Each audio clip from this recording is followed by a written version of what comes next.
one. Oh, that is also the wrong one. Let me see. I know, right? Is this it? Is this it? Yes, that is it. All right, cool. Hey everyone, hope you're all doing well. My name is D'Angelo, and thank you so much for stopping by on my Twitch channel. Tonight is a very special night. It is the finale of our Emerald Templars playthrough. I am so excited to have like this finale. This campaign has been amazing. One of the best, literally one of the best gaming experience I've ever had in my tabletop RPG like time and everything. Like, oh my god! So I'm so excited to also, we have a guest that is very wonderful, and truth be told, this is the third time we've like tried to get her as a guest, and then like due to like our cancellations and like life and her, all that kind of stuff. So, but we're here. Third time's a charm. This is gonna be amazing. The stars have aligned. It's all gonna be amazing. So, what we're gonna do before we get into the session is have everyone go around and introduce yourself and a little bit about your character that you're playing tonight. Once again, as always, if you do so with bravado, if you talk about yourself with pride and self-love and everything like that, you'll get a 10% bonus to whichever role you'd like to this evening, which they're gonna matter a lot this evening. So you definitely wanna be nice to yourself. So first and foremost, we're gonna go ahead and go with Daniel. Hi, my name is Daniel. My pronouns are he, him, and I play Mateo Villalobos, who is a Vulgani Paladin, Order of the Butterfly. He loves nature. He's a big sap. He's super kind, super nice to everybody but himself. And Mood. yeah, I'm here to have fun. He's angry at the cultists who are currently using nature for evil, and he is ready to quite literally bring the hammer of his deity down.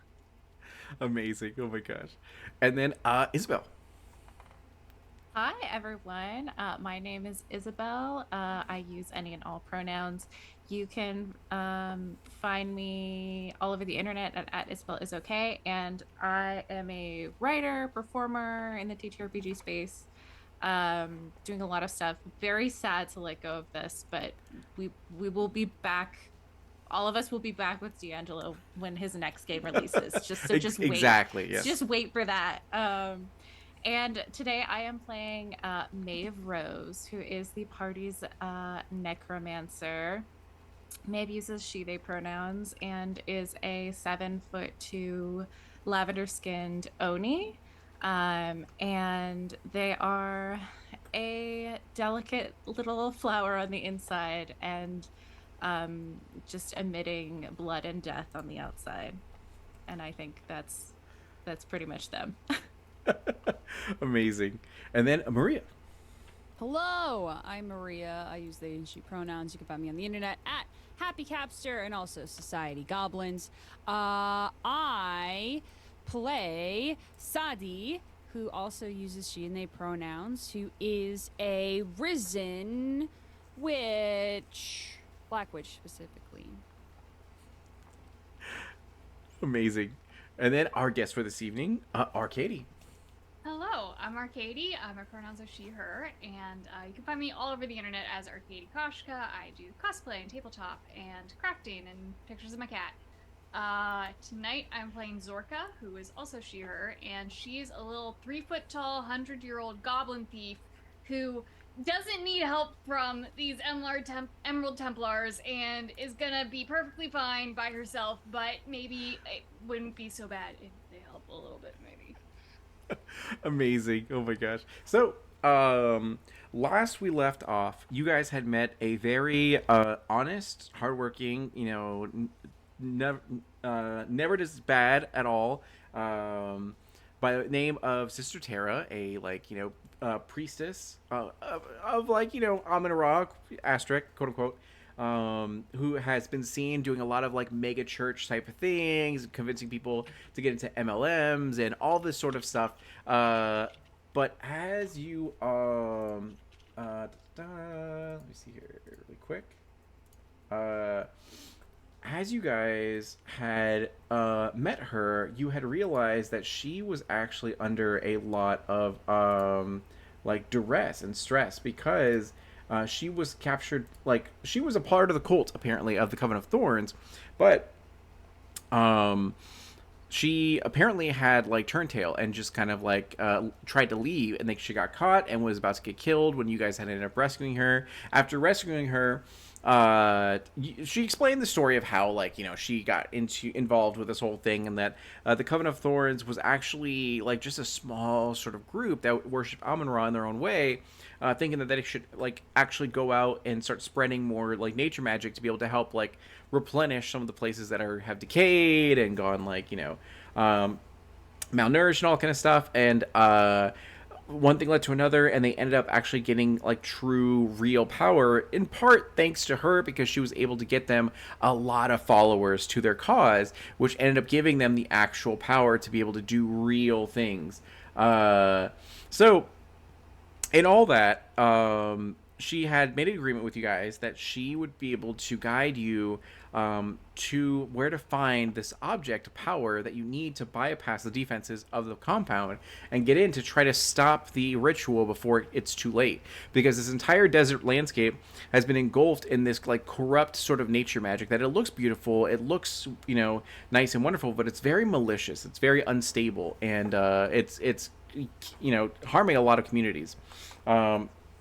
So with that agreement, you guys have like darted off into the forest, trying your best to find this object of power that's apparently on this sort of priestess that she knows of specifically. And as you guys are going through here, you end up finding that like things are getting worse and worse. Like the tree, you literally can see the vegetation around you begin to sort of grow by like centimeters, and like some vines actually sort of try to reach out to you lazily and try to grab at you, which is it's easy to just like kind of bypass and all that kind of stuff. And Sister Terra starts to tell you that like I am getting kind of turned around here. Admittedly, like I we just came from this place, but it looks drastically different. As she's kind of like panicking a little. What would you guys like to do to try to find your way?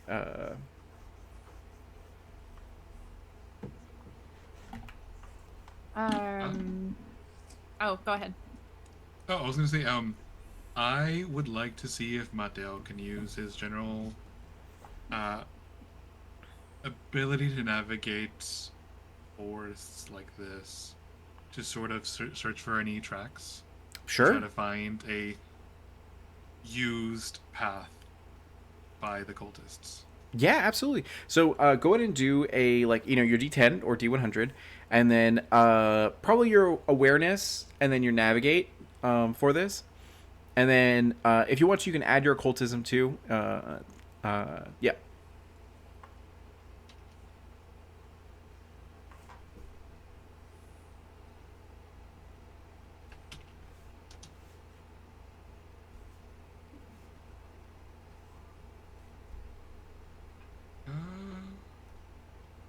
That's going to be a... Oh, sorry, you said awareness and notice, I believe? It'll be awareness and either notice or navigate, yeah. Okay, that's going to be a 58. 58? Okay, good. So with the 58, you only needed about like a 30 or so, because it is true that you can see the tracks, but they have been covered, since it looks like as this vegetation is growing literally before your eyes. But as you brush it away, you can clearly see track marks of where this group had, been going to kind of execute Sister Terra and any other heretics in their eyes, quote unquote. And as you guys kind of like find the track and the trail again, you look forward to see that there are figures in the distance that like, and behind them, there is this sort of valley of flowers that are all vibrant and are kind of glowing and are very beautiful. But you don't see anyone sort of in them or anything like that. And just on its border, you do see that there are like just, silhouettes of people that are clearly acting aggressive towards one another. They're kind of clashing with one another and then all that sort of stuff. But you're unsure of what's sort of going on here. Yeah.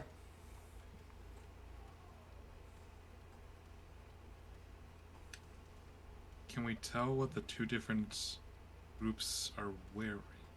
Sure. Yeah, can we do some sort of like notice check to see how much we can discern from it while keeping our distance? Yeah, absolutely. So do an awareness and notice check. Whoever would like to.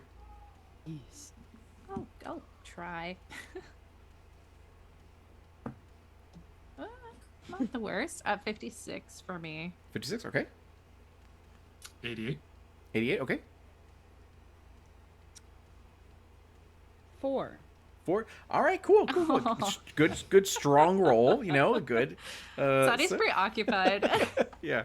Get that roll out now. We'll need Yeah, better so roll true. later. It's probably a situation also where Sister Tara is kind of like talking off your ear. Oh my god, yeah, it's just whoever is like the closest proximity to Sister Tara. Like Sadi's right next to them. I'm a little bit away, and then Mateo's Yeah, it's like, furthest really, away. I'm a victim. Like, I was like, you know, it's just like kind of just justifying all of her actions. So, meanwhile, what you needed here was a 30%. So, for Maeve, you got a full success, and then Mateo, you got a critical success. So, go with the full success first, and then the critical. So, as you look out, you can definitely see that there are cultists. You see that there are body parts that have been sort of like has malformed sort of nature stuff in them, where there be like, you know, thorns or like vines and all that is just like attacking this sort of creature that is like seemingly they're not a cultist. They don't have any of that paraphernalia at all, and they're apparently at odds, you know, with this group as they're surrounded by them.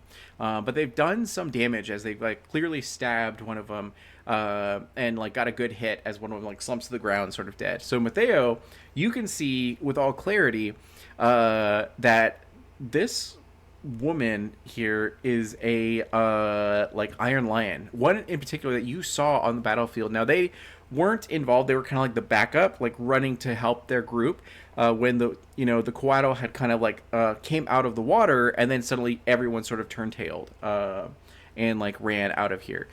So you recognize that this is like, this is like, bad versus evil here, as yeah. So but you see that they in this general vicinity, there is this very, ornate looking sort of priestess that is very, very like even larger than the other people, like unnaturally so, and their body is like all consumed sort of with vegetation, and that's probably the person you're looking for. So meanwhile, over to Zorka. Could you please describe what your character looks like? Oh, she's very short. She's about 3 feet tall and tiny and like lime green with giant ears with a lot of piercings. And she's got a hood pulled on way over her head, but you can see like a tiny smile and little fangs coming out and like a wrinkled little mouth and wizened hands. And she's got a knife between her teeth and a bow and arrow in her hands. With her gritted teeth, you can hear her say, "Come at me, I'll wear your ankles as earrings." You all hear this as like as it rings out in this sort of distance. So Sadi will say to I think probably next to Mateo, I think I like her better than the Then who? Sister Tara says. the other people that we've met. Anyway, we should help them, right? Anyway, let's not Yeah, forget. Yeah. So really quick, just so that you don't like have 100% health or anything like that, we can't let you do that. So currently right now, Zorka, you are surrounded by a few cultists. Now, you were able to take down a couple, but it's been a really hard fight. Around you are the corpses of your companions who had also fought to the death, trying to escape from their sort of grasp. And you recognize quickly that you were outmatched and overwhelmed by this. But you can't run, and the only thing you can do is try to fight in this time, to the bitter end. Now, one of them is actually going to come towards you and try to take you down. So you can see that there is a very ornate sort of priestess. She seems at one point she was an orc, but now she's just so covered in wood and sort of thorns and all this sort of stuff that it's really hard to tell. But she just radiates with this weird toxicity, not just emotional but physical as well. And as there's also what appears to be at one point like a paladin of some sort who seems to be a holy warrior of sort of nature, but it's very twisted, and this guy is coming towards you now. So what he's gonna do is gonna take his spear, which is kind of infused with his body, and then just kind of like thrust it towards you and kind of stab to you. So what he's gonna do is he's gonna go ahead and roll and get a 90%. So what is your defense value? Your DV? 30%. Okay, cool. So that's just a little bit above that. Just a little bit. Yeah. So they're gonna get a critical success on you. So that means they're gonna go ahead and deal double dice damage. So that is 7, and then 6. So that's 13 points of damage. So for your physical stress, you're gonna immediately take 13 on that. And that will represent kind of like what you've been through thus far. And you all see this as this thorn of like this thorn guard paladin uses their weapon and stabs into this like elder, goblin, totally innocent, even though they have giant like old English tattoo on their like sort of chest of iron lions and all that kind of stuff. And yeah, what would you guys like to do? Fight? Yeah, I think we jump in to help, seeing like we saved Sister Tara. We're like, okay, yeah, we're just we might as well. we might as well. Goblin, you know? Yeah. So that's great. Okay, so in this time, you guys jump into this thing. So I'm gonna need you guys to all roll initiative. So how initiative is gonna work is you're gonna do your D10 or D100, and then you're gonna add your agility, and then let me know what you guys get. I got a 34. So 14. I'm sorry, can you remind me once again what I'm adding? yeah, your Agility. agility. Yeah. And then if your awareness is 6 or greater, you get a 10% bonus also. Ooh, right. 24, not 14. So 24. 40. Nice. 40. Okay. And then 86. 86. Okay. Awesome. And then Sister Tara will go ahead and get a 10. All right. And then Harmony will also get a 10. We'll just make it 12 for Harmony. 12. There we go. And then the enemies, the bad guys, will get a 30. All right. Cool.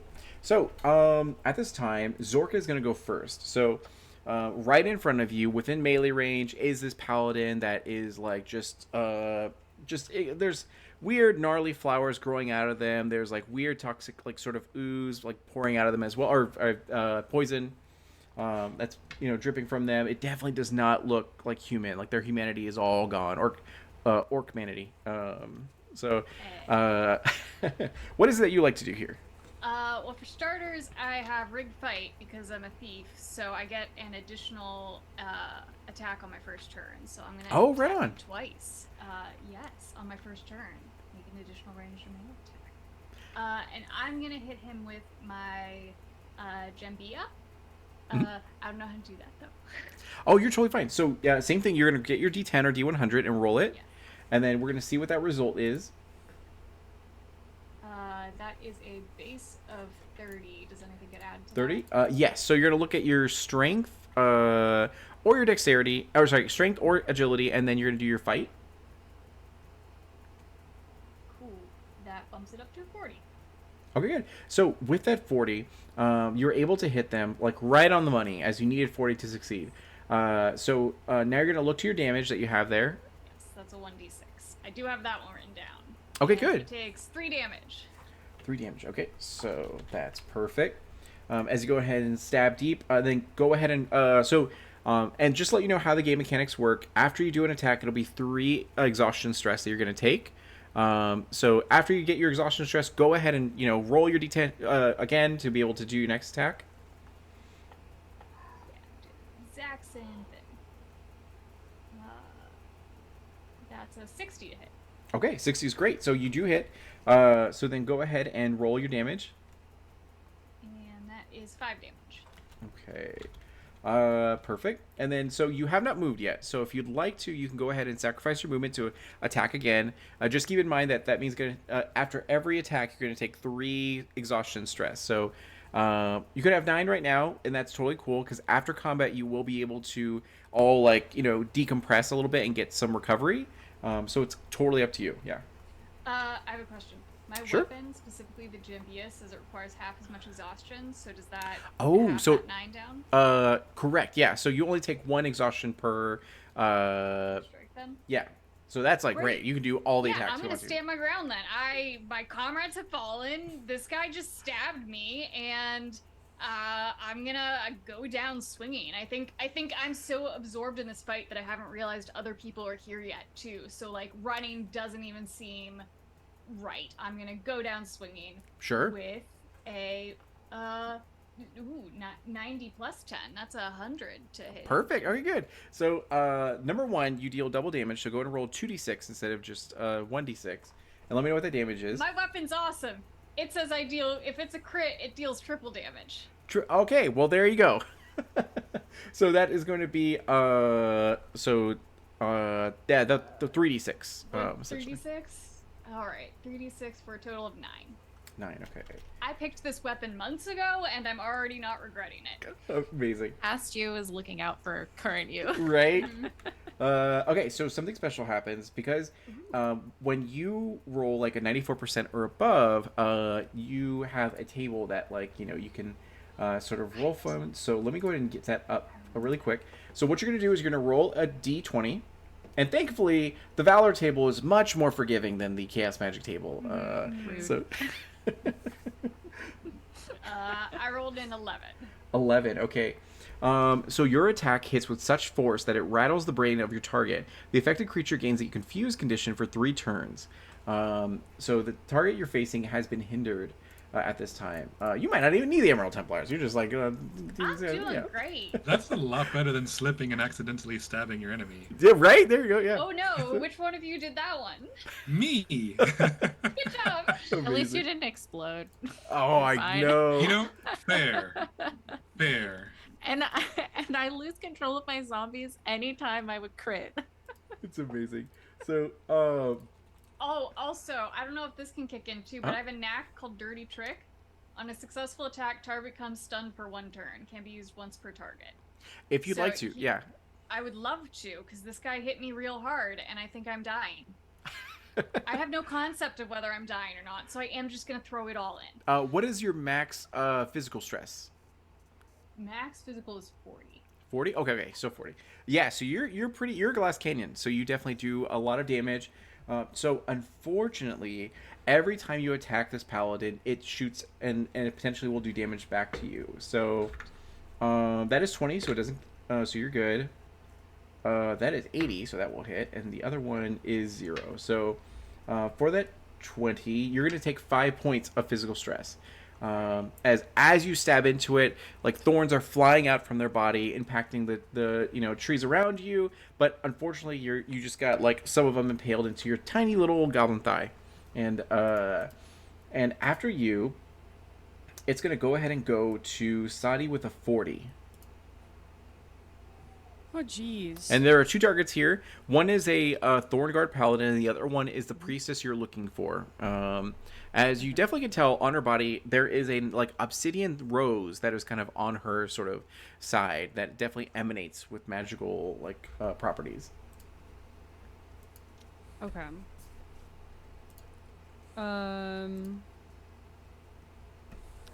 I will, if I can, Uh-huh. close the distance to not the priestess we're looking for, but the other target.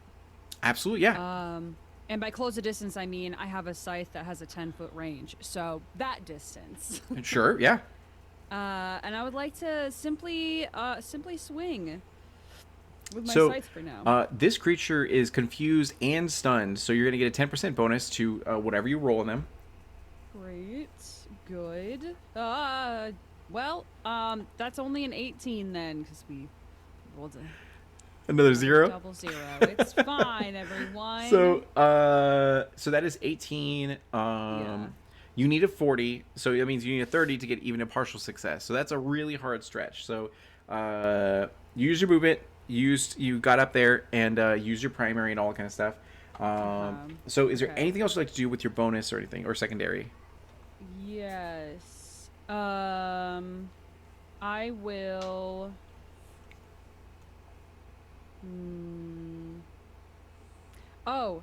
Is the priestess close enough to, if I were to teleport somebody with me, like retroactively, Mhm. before I missed terribly with my swing, Can I do that? To transport someone to you? No, to bring. Well. Yes. Or to have brought somebody with me when I would, instead of moving. Oh yeah, that's fine. Use my secondary to teleport. Yeah, absolutely. Who would you like to take with you? I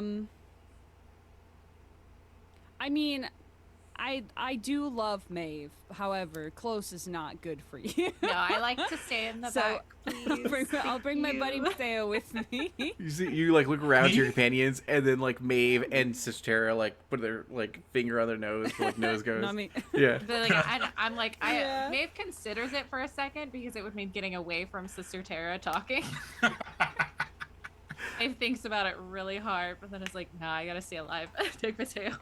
Oh my god. So Mateo, you have been transported across the Did we He's battlefield. used to this by now.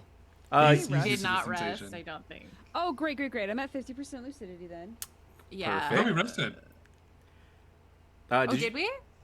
Didn't we camp? We did, and We then there was did. something that came afterwards, though. I do have some stress left over. I don't remember Okay. exactly what happened at the end of last session, but I have 17 physical and 19 lucidity stress. Yeah, I think you guys camped So. before you actually went out to get Sistera, and then you met Sistera and got into that fight, and then afterwards you were gonna go Yes. straight over to Yes, that is Yeah. correct. Okay. It's fine. I'm only a little unlucid. So Oh, I do have potions though. So we could say Yes. before you teleport, I give you a blue potion, so you have that. Okay, so I have it on my person. Okay. So you have it on your person, yes. Okay, So that's great. If you want to use it, that's 2d8 for lucidity. okay, Um, and Okay, then great. It is in my inventory to use next turn. after Saudi, it's gonna go ahead and go to Maeve. Okay, great. So remind me. I have some spent lucidity. Did I bring up? I definitely brought up my main skeleton last time. I think you were But able to actually gain back control of all of them, but Hoya had died, and then So I you- had to bring him back. That's Yeah. why I had to spend that. Okay. So do I have my other guys, or have they? Or I would say so. has- Yeah. Oh, okay, awesome. Cool. Then I will just have all of them attack. You can reach the Thorngard Paladin, but you cannot They reach the might not- Priestess. Yeah, unless Okay, you yeah, do. because I was gonna say their movement is 20 only, so they might Gotcha, not be able okay. to. They might not be able. They might just have to dash this turn. Mhm. But let me know if they can attack. Yeah, with that low of movement, yeah, I would say they would have dash Okay, this turn. Yeah. So all the horde of skeletons just dash around, and I'm gonna put the little ones sort of surrounding the priestess, Uh-huh. and then Hoya will go to stand next to the paladin, and then so they can't do anything this turn. But then I will just use Blood Bolt on the paladin. since Classic. The paladin has the debuffs, and I might as well. So yeah, let me roll to hit first. So again, you have a 10% increase to whatever you do because this target is stunned and surrounded by allies. I rolled a 0, so I don't know. if Good it's gonna times, good matter. times. But I do have 18 to my spell attack, so that's 38. 38 will be a partial success. Yeah, so if you want to use a vice to push it to a full success, you can. Can you, for vices, do you have to use the whole percentage, or can you use like up to? Whole percentage, yeah. You have to use the whole one. Okay, then I will use my wrath because it is smaller, and I Sure. will use 6 wrath to push it over, Mhm. and I'll put it in anger because that just. So, really quick. Unless you want me to put it in anxiety, then I'll put it in anxiety. No, you're good. You can do anger. Okay. That's fine. Yeah. Sister Tara's right next to you. She's like freaking I'm just out. so mad at her. I'm taking So, it out on these guys. For a teachable sort of moment for Zorka, you have a section on your sheet that are about vices. So vices are serve like two purposes. Number one is if you were trying to do something but you didn't get enough to get what you wanted, whether it be you want to crit or just to hit with a full success, you can go ahead and pull one of your vices, into that to add it. The only problem is that when you use that vice, whatever that percentage is, goes straight to either anxiety or anger, whichever is like relevant story wise. And then the other alternate one is that each one of those vices can serve another purpose. Like one of them like increases the damage die size, or like adds extra dice to your dice pool, or whatever the case might be.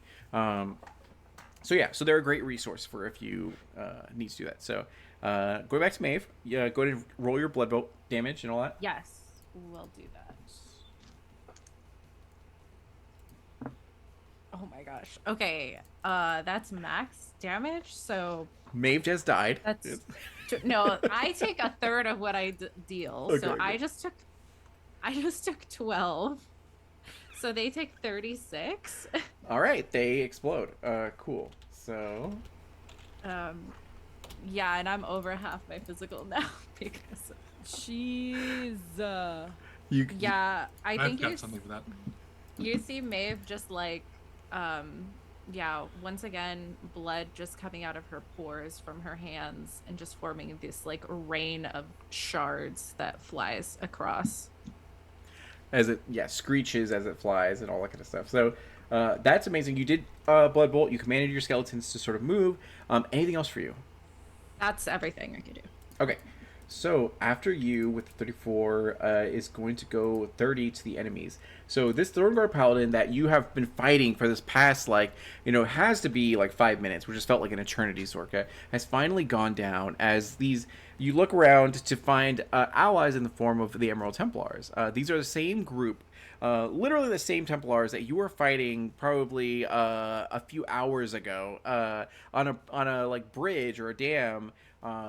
And then once things got a little too hot, you guys backed out of there and ran for your sort of lives before getting caught by this cultist. So it's been one thing after another here. So now you are faced with these allies of convenience, as both of you clearly don't like these cultists and are trying to fight for your survival. And you literally are surrounded by nothing but enemies except for these Templars. So during this time, the priestess will look out and tell you all it doesn't matter even if you kill me. This is inevitable. You cannot escape, death. Your lives will go to serve, Amun-Ra. As she looks over to Mateo specifically, seeing that he's a, paladin of the butterfly sort of order, a wholly sort of nature-focused order, and then goes specifically to try to strike at you as she summons her blood bolt and gets a 0 with a 30%. So she's going to sacrifice her movement to try to do it again, and that's an 80% this time. So 80%, does that hit you? It does hit me. Yes. Okay. For now. For now. For Yeah, now. there you go. So that is going to be 2d8. I love how in chat you guys are like, what items do we have still? And like, if we're going to quit those really quick. So you take 11 points of damage as it flies through the air and crashes into you, and you feel this poison just seep into your skin, getting absorbed by your body. Just kind of does all the kind of stuff. So you're not only going to take damage, but you also have two turns of poison on you. It should be reduced by 1 because I believe what was it? I have something that reduces conditions by 1. Sure, yeah. So another thing for you, Zorka, where did your character grow up? What is your culture? I have this written down. It'll be it should be on the second, I think. It should be Sanamana, Weja. Weja? Okay, you're right, Weja. Perfect. Weja buddies. I know, you guys all grew up in the desert. It's awesome. So, okay, cool. So, she does that attack. She spends both of it to do it. You look at her, and she definitely has arrows embedded in her, and daggers, as well as if she's been attacked by the Iron Lions, and looks weakened quite a bit.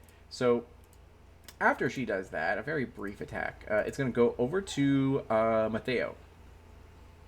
Oh, because of my will. My will reduces negative combat conditions Oh, gotcha. Perfect. by 1 turn. Mateo is going to sort of reel back from that bolt that leaves him feeling a lot worse than it should. And he is going to rear his head on this priestess. And this priestess is, as you described, is the one who, for now, appears to be responsible for everything. And they're carrying this dark rose, I think you mentioned, on their hip. Yes, it's obsidian rose, yeah. Obsidian rose on their hip. And he's mad. He's been mad. He's been holding on to his anger. And it's when she mentions Amun-Ra when she calls his name and her reasonings for doing all this, that he sort of spits on the ground and he lets out a growl like, "How dare you bring Amun-Ra into this?" And that's when his body starts to transform, his limbs lengthen, his hair grows longer, his muscles expand, and he uses his Vulgani ability to, go full wolf. Amazing. And he disregards his Hammer of Amun-Ra and instead tries to claw at her. He jumps at her and claws at her. Sure. Yeah. You head over to her and then go ahead and do your attack. There is an ally next to her. I think it was one of the skeletons, right, Maeve? They put So 10% bonus to your attack. I basically try to like surround her with skeletons. So Perfect. Speaking of allies, however, but because I did this, every ally does, and I'm so sorry, Maeve, this is going to affect you the most. Yay! Every ally gains 1d4 anxiety stress every turn, so long as they're within 20 feet of me. So long as they're within 20 feet of me. But I also heal one every turn. So 1d4 minus 1. It depends. So I don't think you moved any closer. Oh you yeah, just I'm say far where you away were. enough. Okay, Yeah, so you're good. okay. So it would be I should Sadi and Zorka who would gain anxiety every turn until you cool down. Yeah, and then This is great. perfect. So you watch as oh good, the Emerald Templars are they're gonna help me, and then one of their Volgani just goes red in the eyes and just begins to beast out. Too old for this shit. Yeah, We exactly. are such a Halloween crew. We're a witch, It's so werewolf, good. and a necromancer. Oh, I love it. So we walk into a bar. Yeah, there you go. That's actually just a 38. 38. She has a defense value of 30, so you're good. So go ahead and roll your damage. Okay.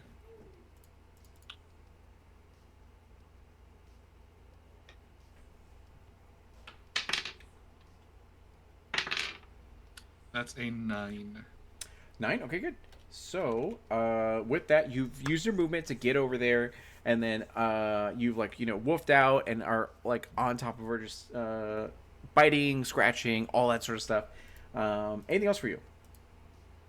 No, that is true. Let me see. Do I have anything I can do as a secondary? No, that is all. Okay.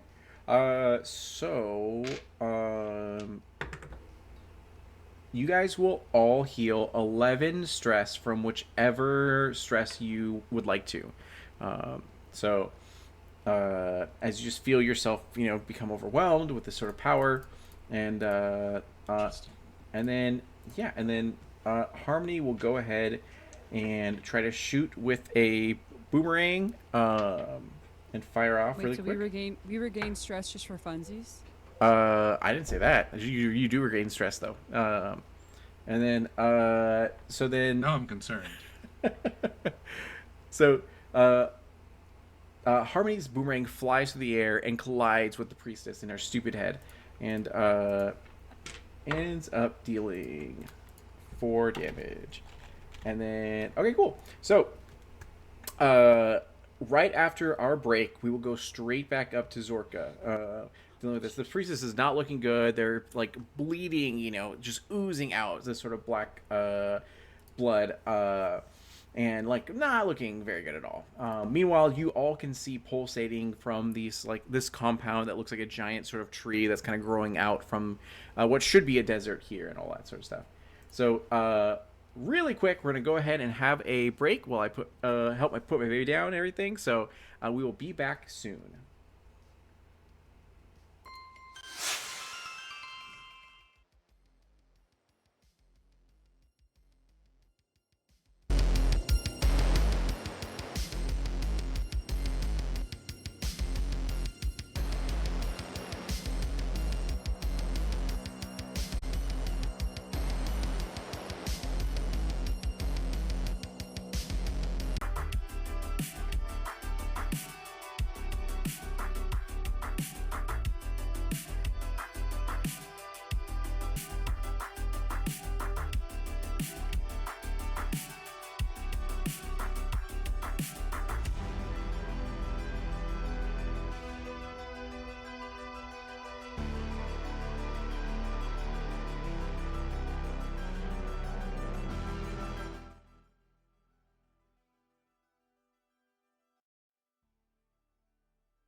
Hey everyone, hope you guys are all doing well.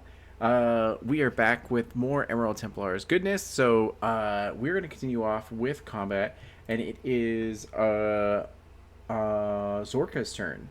So Zorka, there is the priestess that is right in front of you. And yeah, how would you like to deal with this?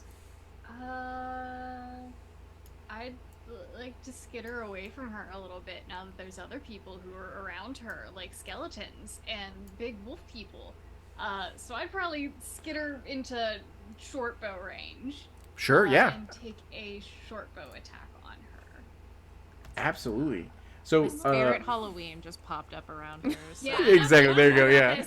Skitter. So, you we'll get a 10% bonus because there are allies surrounding this target. That's gonna end up equaling 100 then. Okay, good. So you're gonna do double damage. So go ahead and do double dice damage first. Short bow has 1d6 and 2d6. I say my dice out loud. You guys are just You're fine. You're fine. total of 6. 6. Okay, so You're better than me. I often say the numbers out loud, so I don't have to. And I still have Dirty Trick as a knack, and so if it is successful, she is stunned for 1 turn. Okay, good. So the other thing is that I forgot on Mateo's turn, you take 1 point of poison damage. I went ahead and rolled it, and then which doesn't matter because you regenerate, so it's like it's fine. You spit in the face of this poison. So with that 100, we're going to go back to the Valor table. Go ahead and roll a d20. Oh right. Oh snap. D20. 6. 6. Bloodlust overwhelms your senses, causing you to strike with brutality. You're required to use your Wrath Vice for every turn, for 2 turns, but your Wrath Vice is doubled. So whatever your Wrath Vice is... My Wrath is 4, so it doubles to 8. Yeah, so you're going to have 8, and you have to use it every turn for the next 2 turns. Okay. So... That's going to be stressful, but dang, is it going to be potent? So you went ahead and used your movement to back up, and you did a primary action.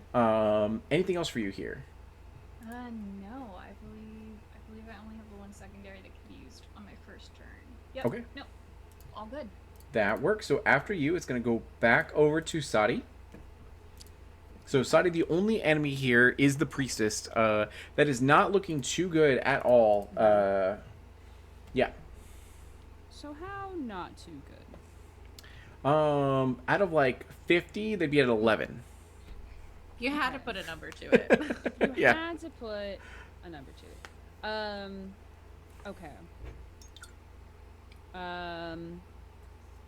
I think Sadi is a little bit... No, is very concerned about Mateo and like the amount of just Oh, yeah. energy that is coming off of him. Do they take the anxiety stress on Yeah, their you're going to turn or take my turn? 4 anxiety from this, as I just rolled it. Okay. As you're unsure of how much Mateo is here and present, because he's just gone full feral. Yeah. Yeah, and that is concerning for Sadi, but there's also like in their mind, if they take care of the issue, then they can worry about the Mateo issue.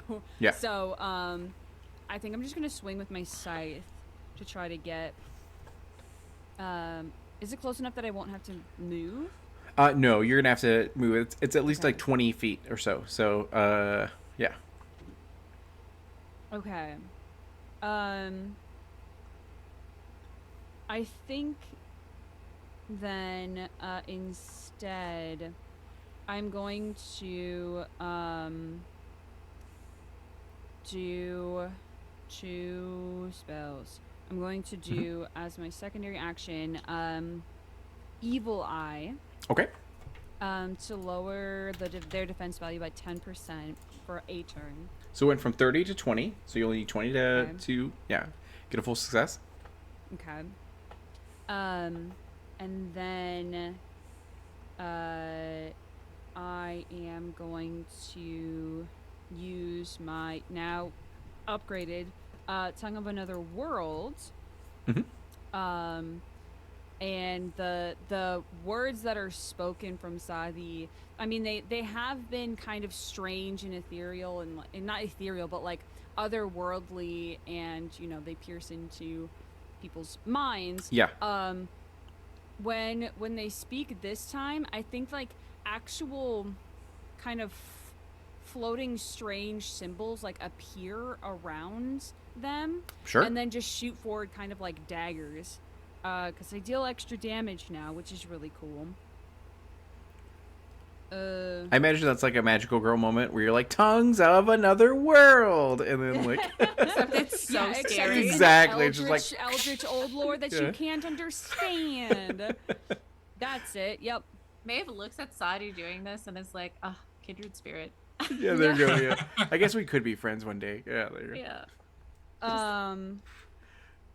So, because I have to remember how to cast spell magic, it deals damage to a creature who can hear me. I still have to roll to see if Yes, it. you still have to roll Yes. to hit. Okay. Okay. Great. Good. Great. Good. That's a 72. 72. Okay, so that is a critical success. So you're gonna Great. deal double dice damage. Great. Hang on, let me mark down my lucidity that's rapidly draining. Love to hear oh, it. whoops, I forgot to do that. I forgot to do that thing that, he gave me a potion for. Sorry. Drink your juice. That's still Maeve in the Drink your back. juice, I made it Yeah. for Bring your you. potion. I made that specially for you. So 2d10. 7 damage. 7. Okay. Also the next spell, I cast auto activates the magic case magic table. I'm gonna double check that it's a spell I cast and not just any spell cast. I'm gonna double check that, but that Please is do. my turn. Yeah. Look at the wording for that for sure. Yeah. And then anything else for you? And that is everything for me. I'm trying to keep a very Oh no. I can move, right? Is it a primary, secondary? Yeah, correct. Yeah, so you Okay. evilize the secondary, and then your tongue Yeah, of and another then world a is primary. primary, so you have movement. Yeah. Okay. Great. Then I just want to move so I'm near Mateo. Mhm. Like it's not flanking, but like to the side, because I want to be able to like body check Mateo after this to like calm As a down black this witch, big you're dog. like, Why would you want to do that? Because you're scary right now. So that's great. The other thing is, Zorka, you're going to take 4 anxiety stress from, seeing Mateo freak out for your initial turn, but you moved out of I it. moved So, away from him. yeah, so you got it initially, and then now that you moved away, you won't have it anymore. Got it. And then Sada, you said you're all done after moving? I am, yes, but I'm Okay. still within Mateo's range. Gotcha. Okay, and then after you, it's going to go over to Maeve. I'm just gonna roll 4 d10s right now for the skeletons. Go for it. Yep. And They all get a 10% bonus. Okay. Oh, one of these is oh, I'm gonna re-roll that one because I knocked it over and I don't remember what it was.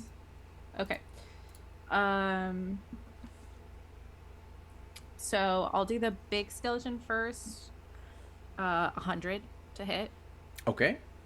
And then the other 3 got 70, 100, and 50. That all works. Go and roll your damage. If you want to. Now she has 4 health points left. So Okay, so it doesn't yeah, matter. Yeah, so yeah, one of these skeletons Exactly. is gonna do it. You're like, some people just want to roll it to get the good feel of like all the dice. No, in that's their okay. hand. I don't have time for that. Yeah, you're good. Today. So at this time, with all of your combined efforts and might, you came into this battle that was already ongoing as a third party, and you were able to take down this already wounded Thornguard Paladin and this priestess who seemed very powerful, but you can see the 8 dead, bodies of these Iron Lions who must have like fought, prior to this and all kind of stuff. And fought hard. There are other bodies of cultists that have have been down and sort of like died and everything from all these like wounds and all that kind of stuff. And you see there on her belt is the obsidian rose, which You like have been told by sort of Sistera that there is an object of power that you need at this point in order to get bypass the defense of the compound and to even get into the compound. So as you sort of look around, you can see that a lot of their equipment and their gear has been fused sort of to their body by this vegetation, but this one object seems to have been like completely untouched by this sort of nature magic and resides outside of it. And so you guys are all going to recover 5 stress from whichever stress you'd like as the combat has ended, as you huff and puff and gather yourself, here. And then, you are good. Mateo, do you remain in your feral form, or do you, return back? He'll return back. He'll take a couple seconds. He's just sort of hunched over there, sort of like huffing and puffing and just like letting some of the anger he just expended, because that was a little cathartic, sort of seep out of him, and slowly his body just returns back to how it was before, because he's still in full control of himself. Perfect. To be able to do so for now. And so he just returns to like just his normal self. Maybe a little ragged. His clothes are probably like a little torn.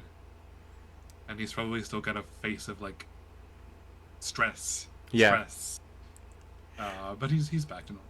Okay, good. So as you all look into each other, checking your wounded and all that kind of stuff, you notice 2 things. Number 1, there is an iron lion within your midst, and as you all finish combat with the cultists, you still maintain your grip as you look to who was once your enemy a bit ago, and same with you, Zorka. On vice versa, as you were just going to try to end their lives, in a bitter sort of conflict hours prior, and now you guys are saving and helping one another. What is it that you like to say or do at this time? I'm going through the cultists next to me with one hand. I'm going through their pockets with one hand and got a knife out at the others with the other, and just blindly fishing through for what I can get. You find 14 monies. Yeah. Excellent. Glad that I got that on my one-off in this series. Yes. Spend it Put wisely. write that down on your character Yep. sheet. Exactly, yeah. When you bring this 100%. character Oh, back. we're going to the market next. Yeah. Don't worry. Yeah. This The is not a last finale. It's a episode. shopping episode. Exactly. The Fantasy last hour is gonna Costco. be shopping. Yeah, exactly. Yeah, and my eyes are just kind of darting to them, and darting back to the forest behind me, and clearly trying to calculate my next move, but getting out of here with some gold, no matter what.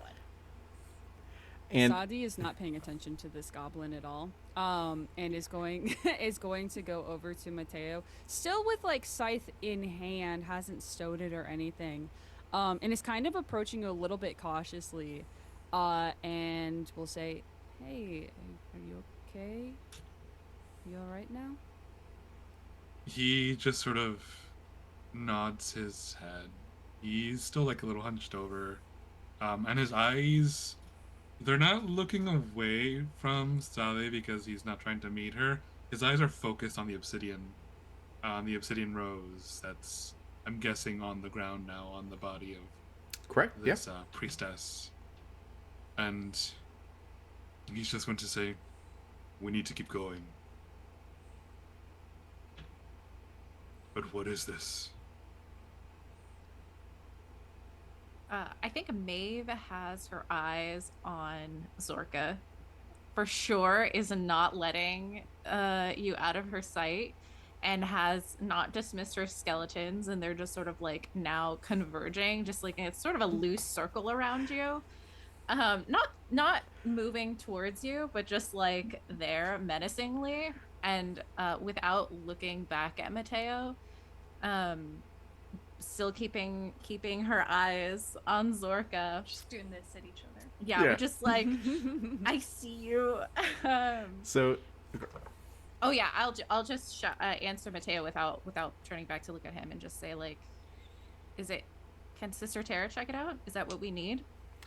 you look back and Sister Tara's not there. She's gone. Damn it. Of course. You felt one prayer wash over you of kindness before she booked it and slipped into the. Only I checked my one. pockets. What Do we it have all our was. stuff? And she stole from us.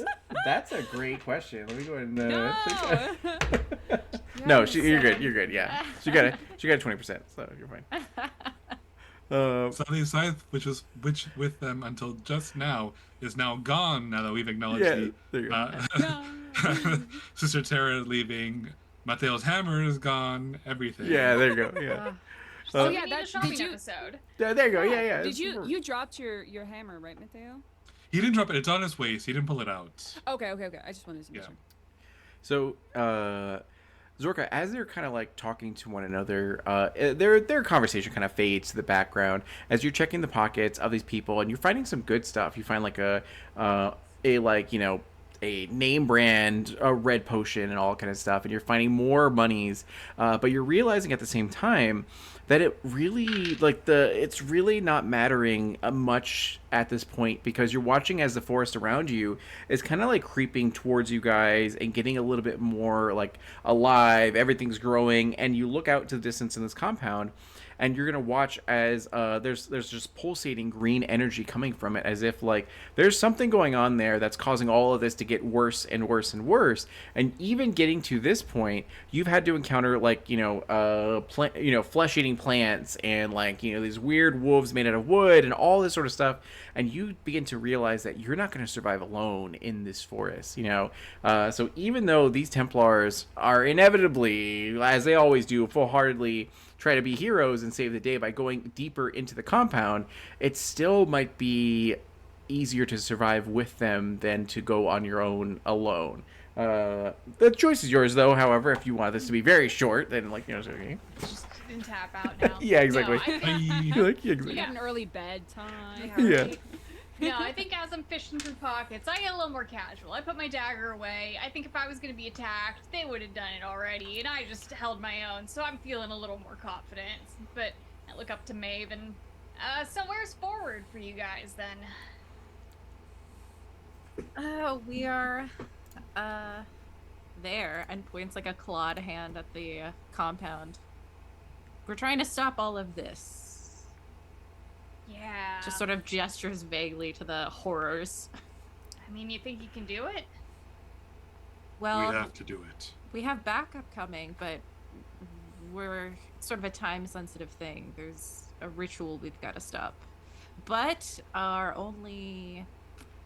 inside information on how to sneak into the compound just snuck away from us as we killed these cultists.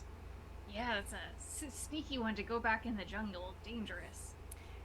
I have a feeling she'll be fine. She's surprisingly capable. Well, I see no good way forward for me either. If you don't stab me, I won't stab you. Okay. Can I do like what's like a vibe check in Emerald Templars? It would awareness Just notice, vibe yeah. check. Awareness notice? Yeah. I just Yeah. wanna If you have wanna- anything in therapist or criminal, you can choose to roll that as well. But I otherwise, like that you know. those are the two skills, by the way. Therapist and Therapist. criminal. No in I between. rolled well, There's so no that's in between. it's okay. I got a 96. 96. Okay. Yeah. That's Um, like the opposite of nice, but in a good way. Yeah. Right. Yeah. So, Zorka, how are you feeling at this time? What is your emotional state? She's like very genuine that she's not gonna stab you, because she just saw her entire party get killed. But also you realize she's pretty old. She's like almost a 200-year-old goblin. This isn't the first time her entire crew has died on her. And this isn't the first time she's had to cut a deal with some people who she formerly tried to kill. So she's like not her best right now, but she's not stupid, and she genuinely is giving you decent vibes that she's not gonna try to shank you, because like she keeps looking over her shoulder at the forest too, which is getting more and more oppressive.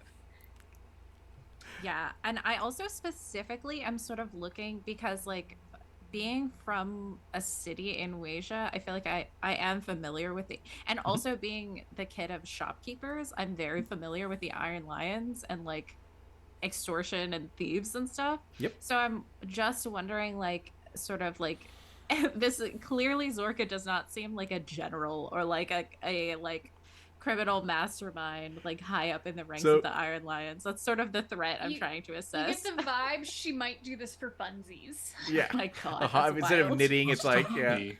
Criminal But, syndicate. like, Why she- not? Yeah. She hit age 100 and was like, "What have I not done before? I haven't." Let's joined a move some thief drugs guild. and Let's weapons. go." Yeah. Oh my god. Amazing.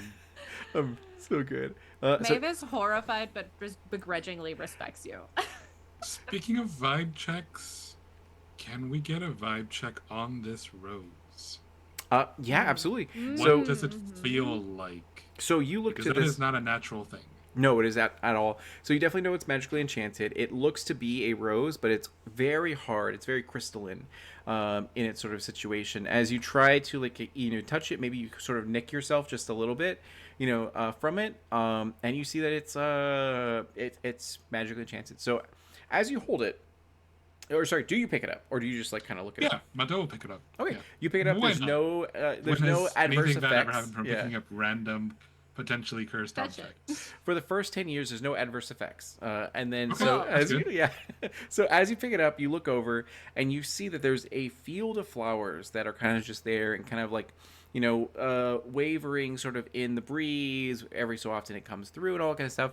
But as you pick this up, you watch as like a brief part of it, the closest flowers to you begin to part and make a pathway for you here. And that is what you notice when you pick up this sort of flower. Yeah. If you want to examine the flowers, you can do a awareness notice check. Yes. Can I also, like, stepping next to Mateo, take a look at them, and would Yeah, Mateo would occultist- hold it up to Sade because would this a might yeah, be use your something occultist Sade with and it? Maeve would Sure, recognize yeah. more, if anything. Go for it. Yeah. So you can do intelligence notice and then occultist if you'd like to or what have you. You all notice this as it's kind of like Moses parting the Red Seas, as it's very I'll roll. apparent I that think like I think we'll walk back over to the rest of the group, and I think I sort of propose to Zorka. I'll introduce myself to Yes. Zorka, like I'm Yeah. Maeve, Zorka. and noticing you blatantly stealing, I'll just be like, well, if you help us, I'm sure there's more where that came from at their main compound.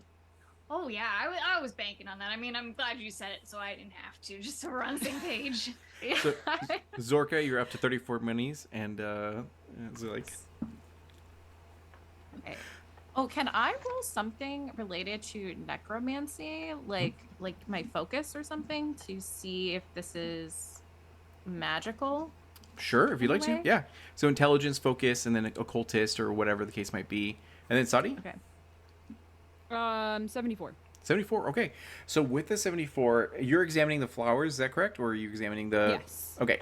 So as you look out to these flowers, you can definitely tell that they are just as malicious, maybe even more so than the rest of this sort of forest. As you notice that there are very fine edges to these petals that are kind of here. And you can see that in the distance, there's a animal that you guys don't have any emotional attachment to that ended up wandering a little bit too close to this field of flowers and just gets grinded as they all like kind of, lean towards the There's creature and just... no animal Mateo doesn't have an emotional attachment to. Yes, so Angelo. guys. Oh, you muted. Yeah. You can't hear your cries of pain, Daniel.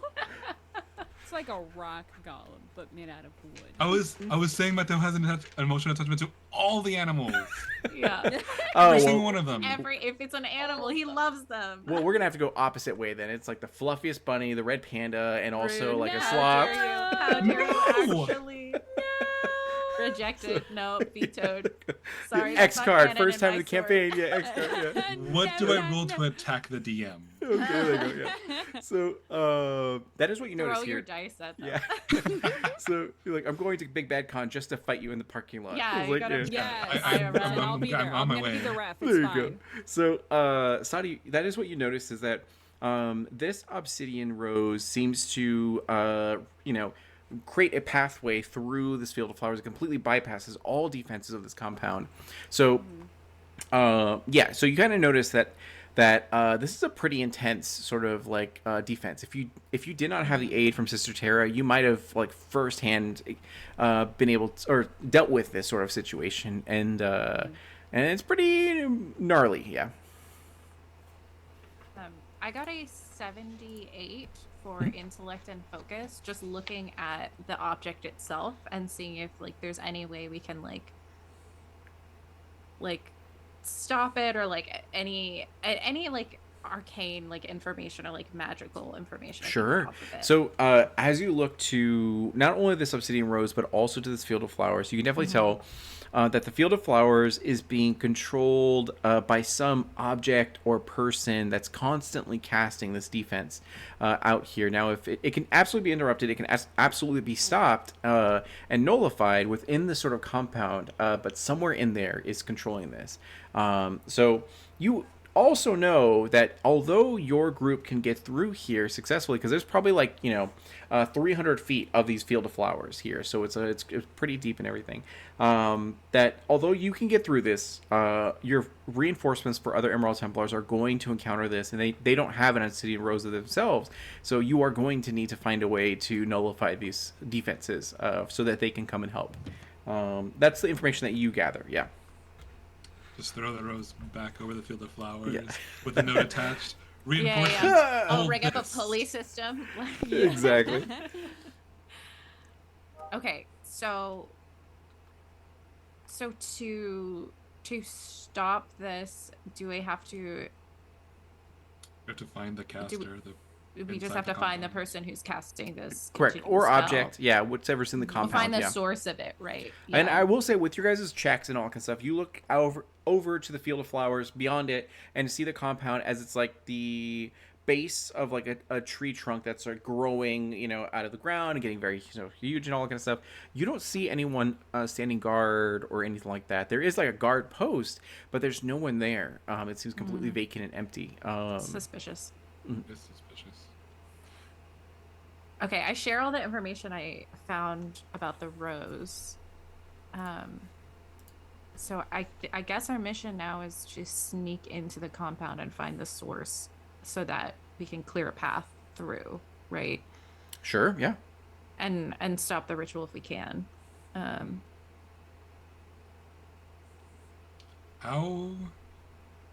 How far does the field of flowers extend? 300 feet. And Oh, Use it. Say it. Go ahead and use it. Do it.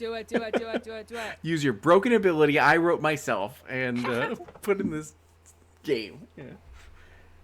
Can I do prayer tree walking again? You can, yes. Oh, yeah. Take the stress and yeah. So if it's a situation where you wanted to, actually, never mind. I'm not going to suggest that because you still need the obsidian rose to bypass the other defenses that are like in Right, here. okay, So never- if you I leave won't the bother rose, about that. yeah, if you leave the I was rose thinking, here like, and then go through, If yeah. we use the tree walking, we can leave the rose behind.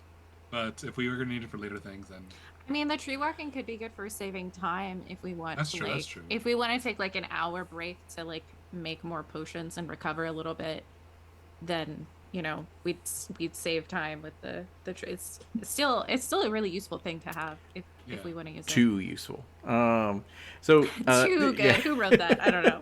So the other thing you notice here is that the whole thing is a tree. So anywhere in this compound, you can go ahead and use this ability and be able to create that sort of teleport and all that. So the other thing you notice with your guys' checks is that this ritual is getting worse. Like things are expanding, growing at a rapid rate, and all that kind of stuff. Whatever's happening with this compound Right, is so rapidly there's, like, progressing. Yeah. So do we want to spend that hour at risk? Okay, Who I have a knows what's question: happening is to how worsen? how quickly can I brew potions? Do I have to rest? go to do a like nimble and sort of like agility Okay. check to see if you can run while also brewing potions as you Probably not, but I'll try. it's just like spilling everywhere as you're like shaking It's it. a mood. Okay, that's 44 if I just do agility, but could I add alchemist to that? Sure, yeah. Okay, so that's 8, so that's 52. Okay, good. And I'll then say if that's not enough, I will add a vice. okay. I'll say that's 2 potions as you're running through here. You just Awesome. quickly like throw stuff together. They have to be great value, but That's, they yeah. That's good. Yeah. Do we need anxiety or lucidity or physical help the most? How are y'all doing? I will always say lucidity, but that's because I'm You need it. obsessed with magic. That's, Yeah. And I love that for you. And I've got healing magic, so I can help out with the physical stuff. Do you want an anger or an anxiety one then? No. I would prioritize whatever you two need, or whatever y'all need. And then Zorka, how are you doing? Oh, I'm Yeah. super squishy compared to you guys, so don't worry about me. It's fine. If I die, it's great. Yeah. If I die, it's fine. You have like a broken It was leg supposed as to you're just happen. like kind of. alive. Zorka and I are just really happy to be here. Yeah, like Mattel looks pristine, so don't worry about him. Okay. Okay, then I will do another blue and I'll do a red. So we have a physical Sure. one. So we now are back to 2. So Sadi, if you want to take another, if you want to take And- one of them and I'll take one of them. Yeah, and Yeah, Zorka, that's keep in a mind blue. that you genuinely did find a name brand like health potion. So Oh, good. if you need to Good. use it, then feel free to let me know and I can pull that up. Yeah. Perfect. I forgot Maeve is over 50%. Not anymore. Oh, okay. Yeah, Because he we recovered some. But I will probably drink one of our. So we Oh. now have 3 red. Can I heal and- you instead? So we can save that potion? If you want, Absolutely. I have the lucidity to spare, so. are you sure? Okay, Yeah. if you're sure, then yes. Because that potion might come in handy for, like, quick. If we are going down or Yes. something, yeah. Yeah. Okay, So I'm if- gonna heal my lucidity then, and we'll have 3 red potions for the final fight. Hopefully final. Sure. Yeah. And The, the the next. final Yeah. final fight. I'm So- also gonna drink my acidity, so I have like 6. The next decision you guys have to make is how you're going to progress through these fields of flowers. Now, if you want to, you can do notice and awareness to see if there's truly any threat, to hide from, or you can simply just like book it to get there as fast as possible, see what's going on, and address it. Yeah. I got a thing called Head on a Swivel, so I know what to look for bounty hunters, law enforcement, or bandits. So does anything look familiar in that range for me? Sure. So you look around using those like keen eyes, 200 years of like criminal activity and like all that kind of stuff, or at least 100 years, whatever it was beforehand, accountant or whatever. Yeah. And so as you look out through here, you can notice that there are no defenses really set up here. Like they're like you kind of are looking with that trained eye of like, okay, maybe they're like having like sneaky defenses where they have a sniper tower somewhere or like whatever the case might be. But you see that everything's like just kind of vacant and deserted here. That there are postings where people should be, but they're all just like totally vacant. So you're unsure as to why, but yeah. I'll point that out to the rest of the group, and it's more suspicious that way. They want you to think it's not bad, but it is probably worse than bad. Maeve is like got like a little like mortar and pestle as she's like jogging. Sure, I'll take your word for it. I feel like I have to trust you at this point. I don't think Maeve can contribute to looking around at all. I imagine you accidentally drop the wrong components and like explodes behind you and like, It's like it's fine. They Don't were stop, evil keep plans going, keep anyway. going. It's Yeah. okay. amazing. And then Mateo and Sadi, what are you guys feeling here? Do you want to proceed with caution or go ahead and like get there fast? Yeah. Sadi is really thinking fast, honestly, because Mateo it is is too.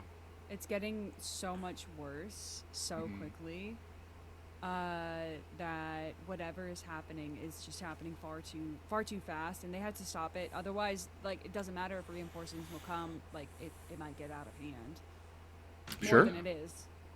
So you guys decide to get there with haste. And sure enough, as like, and who's gonna hold the rose? Mateo would hold it because I think Okay. he would stand in front of the rest of the party to make sure, like, if anything comes at them, he's the one get hit, at least hopefully. Sure. So you he'll keep continue with the rose. you see that it extends to like 30 feet or so. So as it extends as this aura around you, it creates a safe like bubble. The moment that you bypass that area of safety, the flowers immediately grind next to each other and kind of go back to their natural sort of docile sort of state. and everything. So you keep a tight sort of formation as you're getting through here. No rolls are needed as there's no threat here. You go ahead and go as fast as you can until you get to the base of this sort of tree, and you see that it's now that you're up next to it, it is quite large. It is daunting. It's towering over everything here, and it keeps growing as the ground beneath it quakes. You see that there is a door that is just covered in vines and thorns and all sorts of nasty stuff.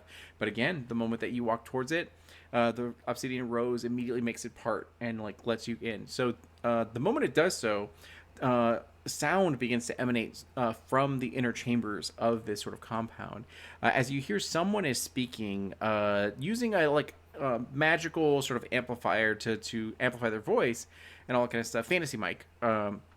As it's just echoing throughout this compound, and it seems to be some sort of speech and some sort of what have you, but it's a little bit too muddled for you guys to hear now until you enter the actual compound. But you're not there yet, so if there's anything you'd like to do before you go in here, you could choose to do so. Did I have to dismiss my skeletons as we were booking it? No, I don't think so. You can Okay. all, yeah. That would be the only thing that I would do. Other than, I think just once we reach we're really close to it, I would probably just try to do a notice to see get more information now that we're here. Try to get an idea of what's the best way in, or what we can see. Is it still eerily quiet? Yeah. Is there anything I can tell now that we're a little bit closer? That's a great question. So go ahead and do your notice and awareness. So before you enter in the front doors, you'll gather more information as to what is being said. Are there any alternate entrances or anything? Yeah. Okay, I didn't roll super great, so it's just a 16 for me. Okay. I think I'm So- still distracted. Yeah, with the 16, what you get is that you begin to hear the sounds with a little bit more clarity from the speaker. As they're saying, we have worked so hard and come so far, all in the name of Amun-Ra. We are finally at we're finally at this historic moment where we're gonna change the world for the better. And they're kind of chatting about all this sort of stuff. So you can imagine that the cult is meeting for some grand sort of meeting. Yeah. Mateo is also trying to look out for what might be important, especially once they can look inside of this tree. Sure. And yeah, notice awareness. Yep. That'd And be have you 30. actually gone into it yet?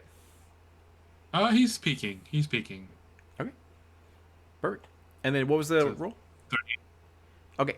So with that roll, you're able to see a couple things. Number one, you hear the same thing that Maeve hears, and you realize that everyone's been pulled into this all hands sort of conference and all that kind of stuff. And the other thing you notice is that you can see a balcony that's about maybe 15 feet up or so, leading to a window sort of upstairs. It's not going to be super easy to get there, but going on shoulders or finding an alternate way to get up there, you could get to a second floor or something, giving you some elevation. Yeah. And how tall is this tree? The whole tree, Yes. it's probably about 180 feet by now. Yeah. And you said I can use my tree walking to climb this tree. If you'd like to, if you want to go to the very tip top, yeah. Right. Mateo's going to look to the rest of the group then, and he's going to... there is a way up inside this tree, but I can't see much from here. Do we want to climb up it ourselves, or would we like to navigate it with Amun-Ra's assistance? You all look over again. It's 15 feet tall. With a bit of effort, you guys can get up there, and there's a clear sort of door that leads to sort of a second floor. Yeah. We don't know where anything is. Yeah, so you want to try to get us further inside, just away from outside of the main entrance? Is that sort of the plan? I mean, it's a little risky since we don't know the layout inside. So it's sort of, they seem to all be gathered in a central location. So as long as we don't walk straight into the middle of their meeting, we're probably okay. But there is that chance if we don't know the layout. It's like the main stage as you Yeah, like. like if we don't know the layout and we just, I think I think if we use it to go somewhere on the outskirts, I would assume their meeting place is in the center, right? So if we use it to sort of like get maybe to another floor, but still be on the outskirts, like what do you guys think? Like, Yeah. I don't know if I with can that. promise that much accuracy or like accuracy. if we haven't just seen know it that yet. And Yeah. I can get us up. And Zorka, if you have high agility / nimble, that makes you stealthy. If you want to also scout ahead, if you Yeah, want to. I'll offer that. I mean, you guys know what I do. I can sneak and I steal stuff. I could sneak in. I just don't know how I could signal to you guys where I am. But I mean, nobody really looks at the little goblin. Yeah, I mean, do you want to just sneak in and just don't go too far, but as long as you see that the way is clear, then you could just come back and let us know. Yeah, I'll find you a little corner. I mean, a bigger corner because you're bigger than me. But a little big corner. Will you Yeah. come back? What? Madel looks at Zorka a little sternly. Will you come back? Oh yeah, you have the flower thing. I can't do that. I'm gonna come. You got the flower. I gotta get out of here. Yeah, I'll be back. Every step that Zorka takes, it's like jingle jingle for the key, the amount of money that they have. So what you're gonna do is roll your D10, and then you're gonna do your agility and nimble. If you have anything criminal, you can go ahead and add it. Yeah. I have. This is exactly what I'm good at. Okay, let me write down numbers. All right. D10. That's not D10. That's D12. That's D10. Okay. 60. 60. Okay, so with a 60, it's no problem at all for you. You sneak in, and it's like child's play. There's not even any guards posted in any direction. Like, it takes you a good 2 minutes before you can see anyone sort of here. And as you get in further, you notice a couple things. Number one, there is a room dedicated to this floating greenish orb that is kind of just there. You're unsure of exactly what it does, but it seems important enough to have a room dedicated to it. Other than that, you see that there's a lot of other areas that seem to be a kitchen, training ground, all this sort of places. But then you look over and see that there is a sort of basin that leads down, and a sort of amphitheater sort of arena where a lot of people have gathered. All of the cultists are there. There's probably about 200 of them, and they're all there in worship, and they're all kind of on their hands and knees praying. And there's a border of these same sort of paladins that you encounter that almost took your life, and they look very mean and menacing here. Anyone who's I gotta go to the bathroom, they're nope, sit down, and they're not letting anyone sort of leave here. About how many of those paladins? There's about 30 of them. Yeah. So as you look out to this border of 30 paladins, 200 cultists, and all that kind of stuff, at the very center, you see that there is a raised platform, and there is this arch sort of priestess. And she, out of all the people here, you're is she the big bad evil person? Because she's got antlers that are kind of malformed and growing out of her sort of skull, and you see that there's all sorts of weird nature magic, as she's the main speaker here. And you see that there is this effigy that's just huge and consumes the entire area, essentially made of sort of flesh and nature and all this sort of twisted, absolutely doesn't look good at all.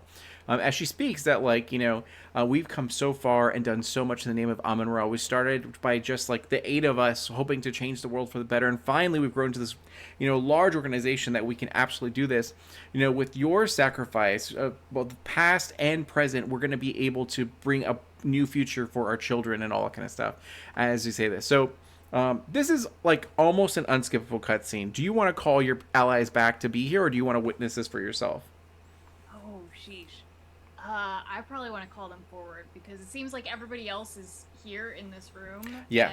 And so I think it's actually pretty safe for everybody to There's sneak through. yeah, there's so much chattering, murmuring, and the sound of the actual tree growing is as it just rips through the earth and begins to do all that kind of stuff. you don't even have to like stealth. You can just like run as fast as possible to get back to your allies and be like, it's cool. There's a weird meeting going on, and yeah. So do you follow Zorka? Yeah, I think so. And Sure. also to Maeve and Sadi, I kind of have pegged them as they seem magical. So I'm gonna mention the floating green disc to them. I don't know what it is, but it seems like you guys might know what it is. Yeah, Okay, let's go. I kind of want to stop by the green disc and tell them to go ahead because I want to see if I can. I suspect that that's controlling maybe the field. Sure. So you look at it. It's a green, large floating orb, and it emanates a lot of like magical sort of power. Go ahead and do a intelligence focus, and then occultist check or whatever you'd like to do. Okay, I rolled well, so that's 78.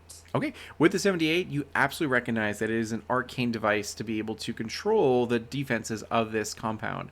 It seems like the flowers, every entrance of this place is covered in these poisonous sort of barbs, and there also are like wood wolves that are kind of like patrolling around the area as well. Yeah. Does it look like I can turn it off, or does it need to be destroyed? With your success, you recognize that there is a way you can turn it off, but you're going to have to interact with it, which may cause stress on your body because you aren't built sort of for this. It seems to be integrated with the cultist sort of like magic and their weird sort of malformed body types. Otherwise, you can go ahead and just destroy it. Yeah. I think because I don't know what's going to happen to the magic if I just try to destroy it, I'm going to attempt. And also, Mateo just very kindly healed me for 10 HP, so I'm like pretty much at full health right now. You're like, thanks. Ah! Yeah. Thanks. I'm going to go mess myself up now. Yeah. Listen, what is health but a resource for hurting yourself later? There you go. Words Mateo's model. That's on his crest, I think. So yeah, I'm gonna pull a Mateo and just sacrifice myself. Sure. Yeah, you look at it and realize that like there's no other way through this than, sort of grabbing onto it and like using all of your arcane energies to be able to, control it. So, as you do that, all you're going to do is take stress. So, It'll be fine. You are going to take 8 lucidity stress as Okay. as it like kind I of can handle just that. like runs through your mind, and you get to realize, you feel the tree's essence, and you definitely realize this is very evil sort of nature magic. You can also get a feeling that this effigy is powering everything here. If it is destroyed, it's one of the ways to be able to stop this whole sort of ritual and shebang and all that. But it's also very powerful sort of here. So while you're doing that in the background, the rest of you kind of see this meeting as this archpriestess. She is able to gesture to this sort of effigy as it looks like an abomination. It even like you can see some parts where it like breathes and blinks in different areas and all that kind of stuff. And she goes, we are just on the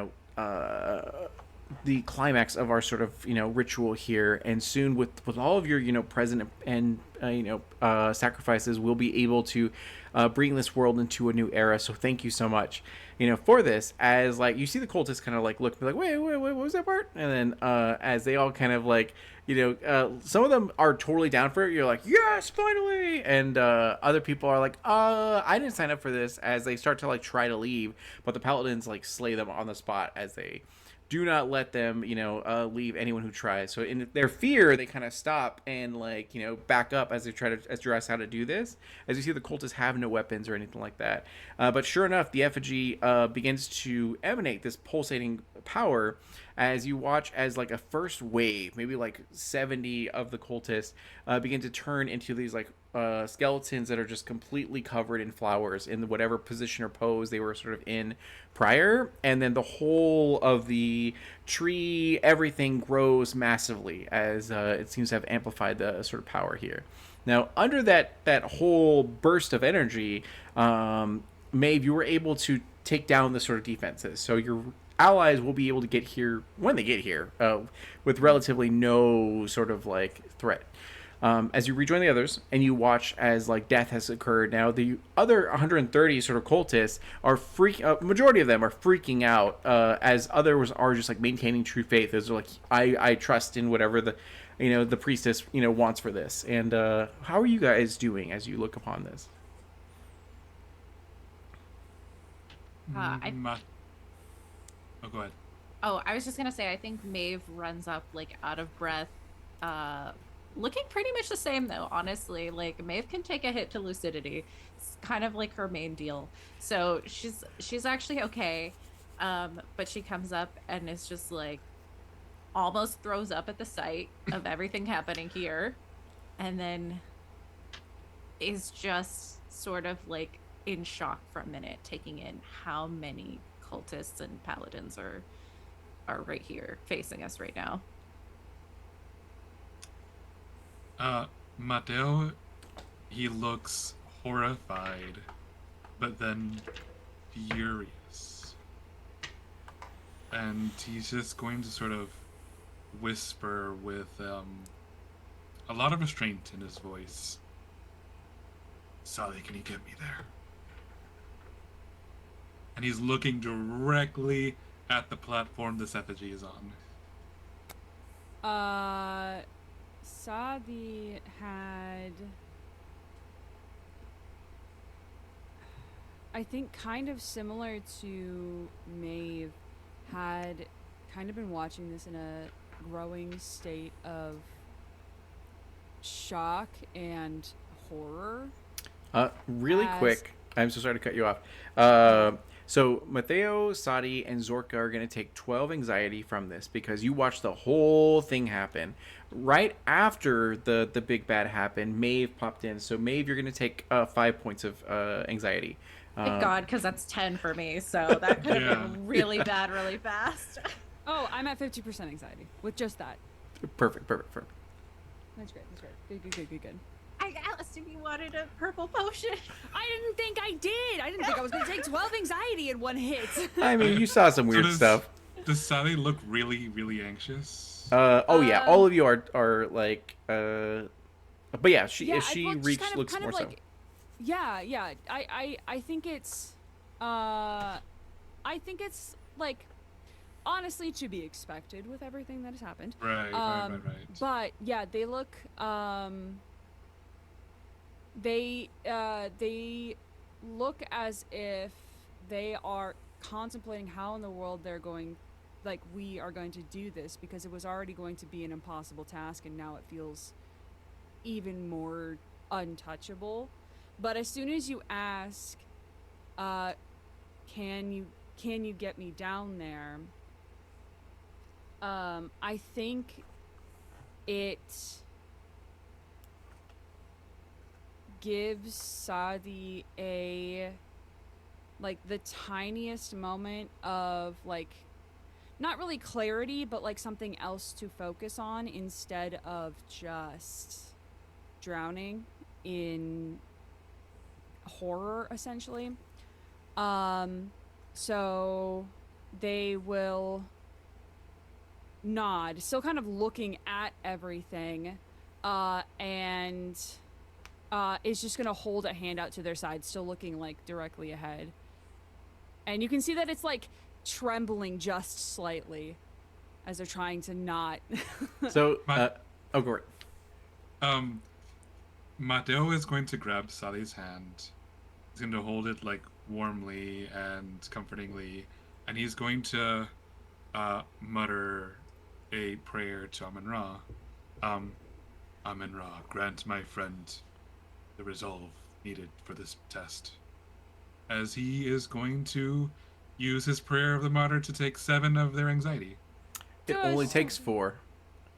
As Great. this is such an unholy place, your God can barely only hear takes you. 4? Yes. Wow, It's I okay. hate that. It's below 50 now, though, so That's it's okay. all that matters. That's all that matters right now. Yeah. No. You realize that this is a Amun-Ra forsaken place. The gods cannot hear you very well here. As, Interesting. Can you tell that That's to the gross. cultist that Amun-Ra has Gross. forsaken them? Gross. I know think that's this. Mateo's job, actually. Yeah, to let them exactly. know. He's gonna. Oh, he's gonna. So that's a great point, Sadi. So, in this time, Harmony will, who's this, the leader of your say kind of group here in this time. You all look at this meeting from like the bleachers essentially, and like watch in horror as like people have just died in like a huge group, like and you all look to one another with the same thought process as like we are like 5 people against this huge arena of like cultists. Now a lot of them seem to be unwilling to die for the cause, but there are also quite a few who are very willing to sort of die for the causes. Even some paladins got absorbed by that sort of like wave of energy. And Harmony takes the moment to tell you guys, like, look, reinforcements are on their way. If you, like I as a Templar, as a lieutenant, I have to go out there and I have to deal with this because that's what I signed up for. But I will not look at any of you differently if you choose to find a place to hide and hold out for reinforcements, to come, because you don't have to die here. You're all so young, except for you, Zorka, as a. and yeah, as she kind of like says this honestly sort of to you guys, he goes and just waits for your sort of response to see what you want to do. I was an Davis? Order of the Butterfly Paladin before I was an Emerald Templar. It is my job to do this twofold. I cannot step back. Yeah, Maeve will look at Harmony and say, they destroyed our home. They ripped apart this country. I don't know how many of my family are alive. I don't know if the city I'm from has collapsed. I'm not going anywhere. That is a great point. It's at this time that a magical corgi appears in front of you. Oh, the timing. Magical Corgi, save us all! So I'm so sorry, Arcady. So in Emerald Templars, the mail system, the premium mail system, are magical corgis created by the gods to be able to wiggle their butts and teleport, to deliver mail as they see fit. So this, black and sort of white corgi appears before you with a giant backpack filled with different items for different, people and all that kind of stuff. As they pull from their actual like bag a like letter to you. And hands it over to you. Yeah, open it immediately. Sure. You open it here as they kind of like look at the bleachers with you guys and kind of like watch, and then they kind of like back up. And I sort of whisper to the corgi, you better get out of here. I don't think you should stay. I really need you to. This is not safe for you, but thank you. And then you read the letter, then you open it up, and it's in the same sort of like crude-ish handwriting as you received before from your like little brother, and it goes like, hey Maeve, I like hope you're doing well. I just wanted to let you know that like mom and dad and a few of our other family members are not doing well.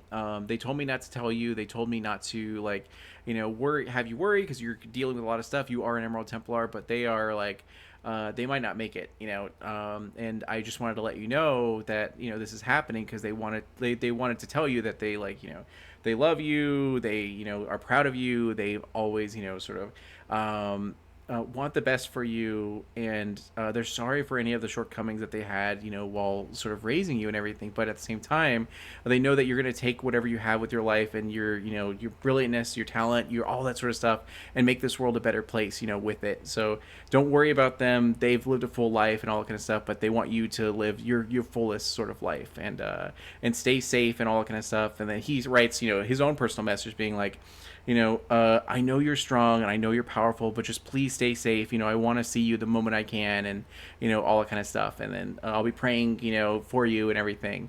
And this kind of gives you sort of that and yeah, that is the letter that you receive. How is Maeve feeling at this time? As yeah.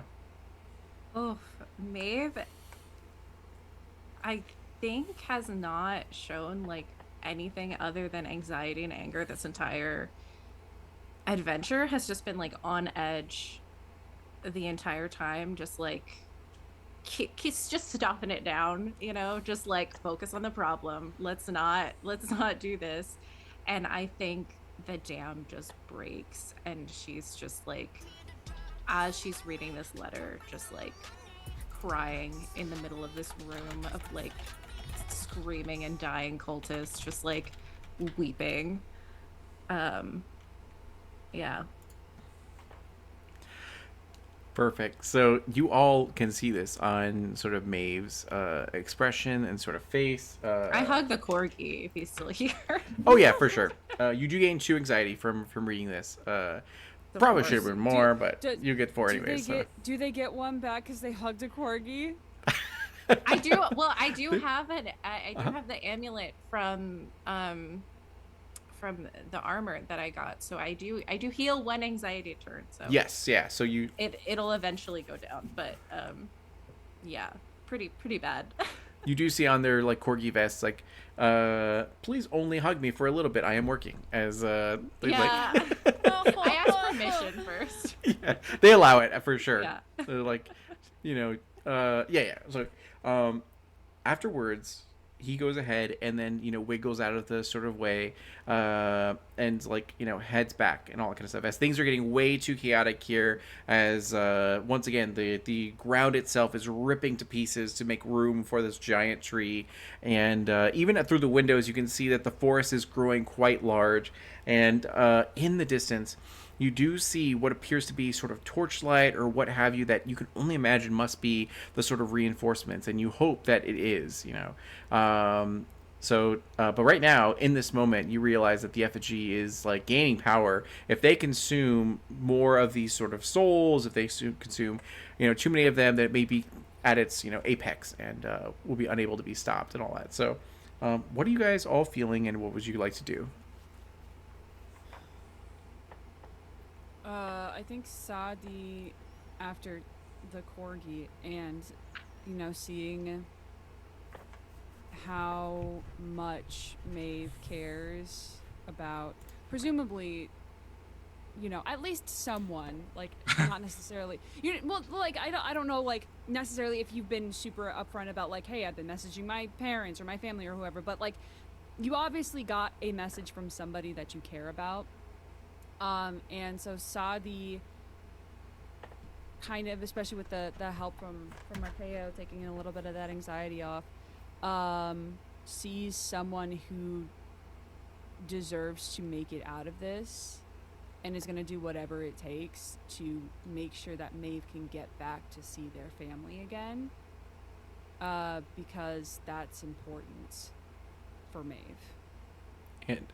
And even though, Zorka, this is only a one-shot for you, tell us your backstory. Who do you love and care about? Oh, sheesh. Okay, improv. It's been decades since she's had people she's genuinely cared about. It's been a life of hopping from one thieving organization to the other. The Iron Lions are not the first. If she has her say in it, they're not going to be the last. She's going to be doing this for another 200 years.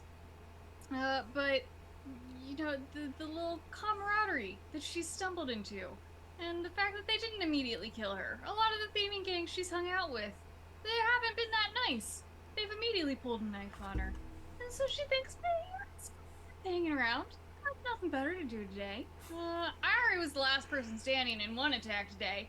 I kind of look at him and size him up, and I think I'm going to be the last one standing today as well. And I can have all their shiny bits when everybody inevitably dies. Can I force a plot on you and give you 10% bonus to whichever roll you'd like? So that's Absolutely. to the chamber. All right, cool. We're going to say that there is a certain eccentric orc that you might have had a fling with, but like, you're like, if you ever have a second chance, you'd probably want to like seek them out and see if you can actually have a relationship. By the name of Grafticus, it is a other guest that was on this stream or whatever, very eccentric, and we're gonna say that Little thought travels that way, and I think, if I ever get out of it, I think I'll go back and I'll find it. Yeah, there you go. Perfect. You recognize on Maeve's armor the jewel work in like Grafticus's like distinct style. Yeah, you recognize it. Yeah. Yeah, and he's an So Emerald good. Templar. So it's incentive to get all of you out of here alive, so you can tell me where to find them. Yeah. There you go. Yeah. And then the actual next campaign is the love triangle between Harmony and like Zorka with like Grafticus. So there you go. Yes. So perfect. So with that, what would you like to do? I What's would. that? Oh, you go ahead. Oh, I was just gonna say, I think Maeve is gonna put away the letter and sort of like wipe away her tears and get like very focused and determined. And she's not gonna get into like everything because we're in imminent danger, but I think she just says, I don't know if my family is gonna make it. But I know we're gonna stop this. And I will turn to Saudi. And I think if you're not like hiding it, I think I recognize like the care that you like expressed. Especially after you say that, you can see that there is genuine, like, genuine heartbreak and like a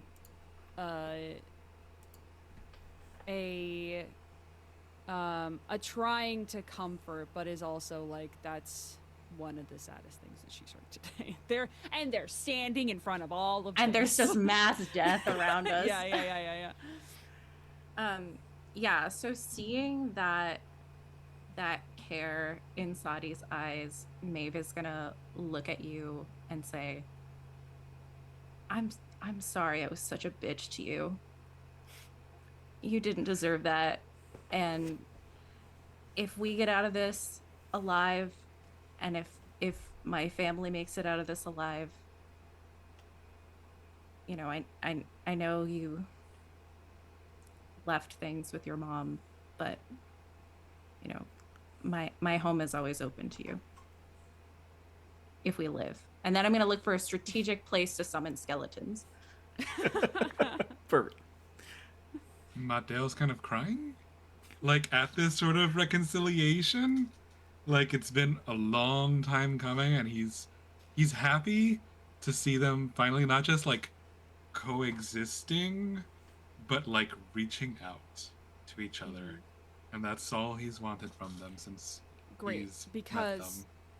Because before, as you like start to turn to find a place for skeletons, with both of y'all's consent, I'm going to pull Mateo by his hand over to Maeve and like force us all into like a giant hug.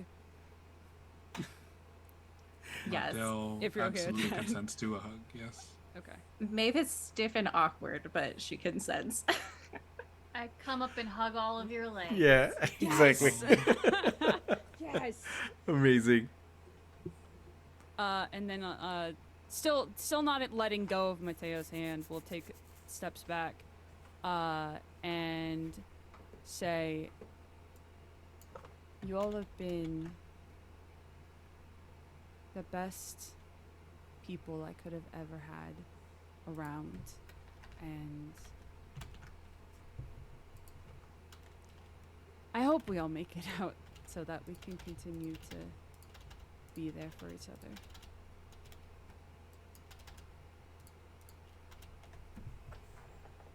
And Sadi will smile. It's a little bit like sad, but we'll still like it is a genuine smile though. I will do everything in my power to make sure you will make it out of here. So what's the plan? Who we aiming for? That big with the crazy stuff coming out of her. That one. Yay. The main one. Yeah. Sadi will still holding your hand. Will grasp it with the other hand as well, Mateo, and look directly at you and say, "You will do better than that. You will make sure that you also make it out alive." I shove a potion into your hands. So, and at the time, in the background, there are people that are like rushing the stands and kind of like, going to the archpriestess, who is like larger than life. As that effigy like absorbed their sort of power, she also gained in sort of strength and sort of size. Multiple limbs now, multiple eyes, and like, huge jaw with razor sharp teeth and all that sort of stuff.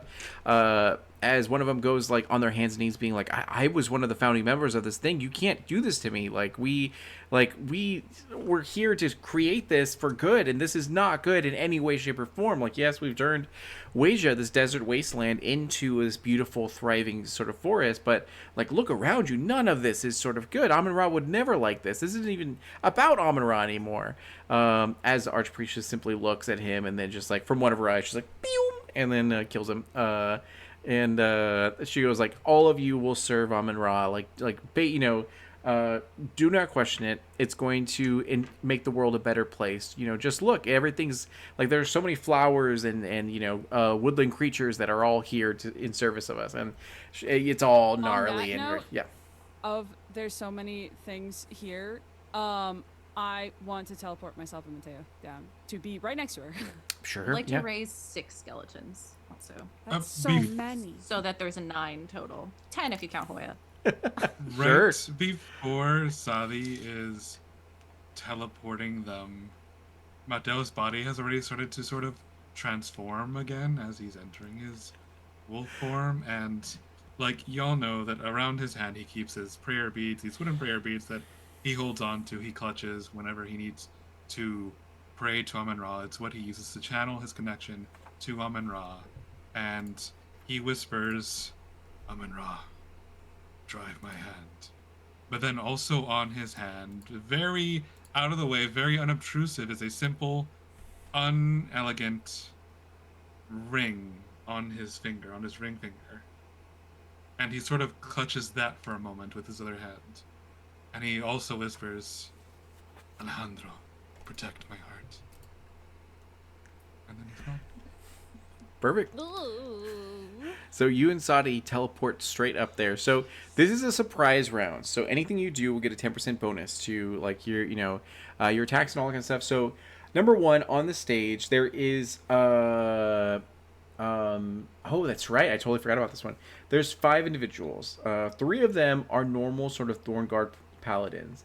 You're watching as more cultists are storming the stage, trying to fight for their life to kill, the priestess and to stop the effigy from happening. And you see that among all of them, there is one Thornguard paladin that is like larger than the rest. It is a centaur, and as they are like sort of there, you see Captain sort of Volok there in like the place with all of the sort of stuff. And you can see that he has been turned into the servant of like this cult. So it is not his own will, but he's gone. His humanity, his centaurianity is gone. As yeah. That is devastating. Oh God. And he's there to stand against whoever is a threat. And right now, as Mateo teleports there, he's full blown height and size. Mateo. Yeah, and Sadi, yeah. I'm not just sending Mateo there. So there are 5 individuals here. No. The 3 Thornguard paladins, which are normal. Chapter Master Volok, who's been corrupted. And then Archpriestess Kira, who is there as well. So, So who would like to go first in this situation? I think I'd raise my skeletons as I see, like, before they leave, so that they're not showing up completely surrounded. Sure. Yeah, so I think I'm just gonna treat them like a because that's too many dice, because it's a 9. If So you want to, I mean, I made it so that way you would you sacrifice so much lucidity for this moment of having 9 creatures. So whatever you want to do. So if you want to roll 9d10s and then go from there, you can do that. Or yeah.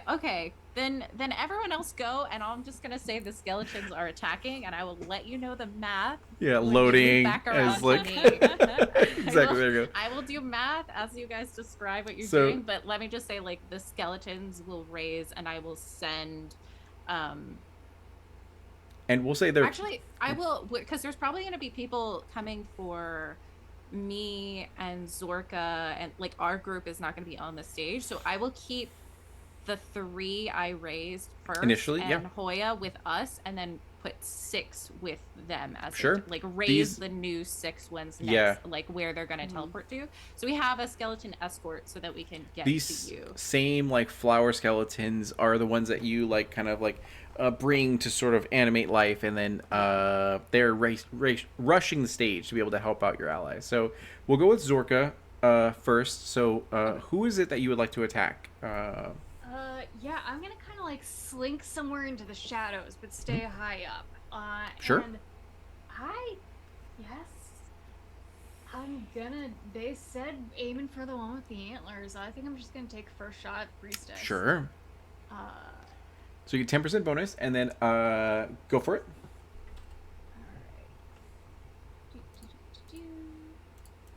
Alright.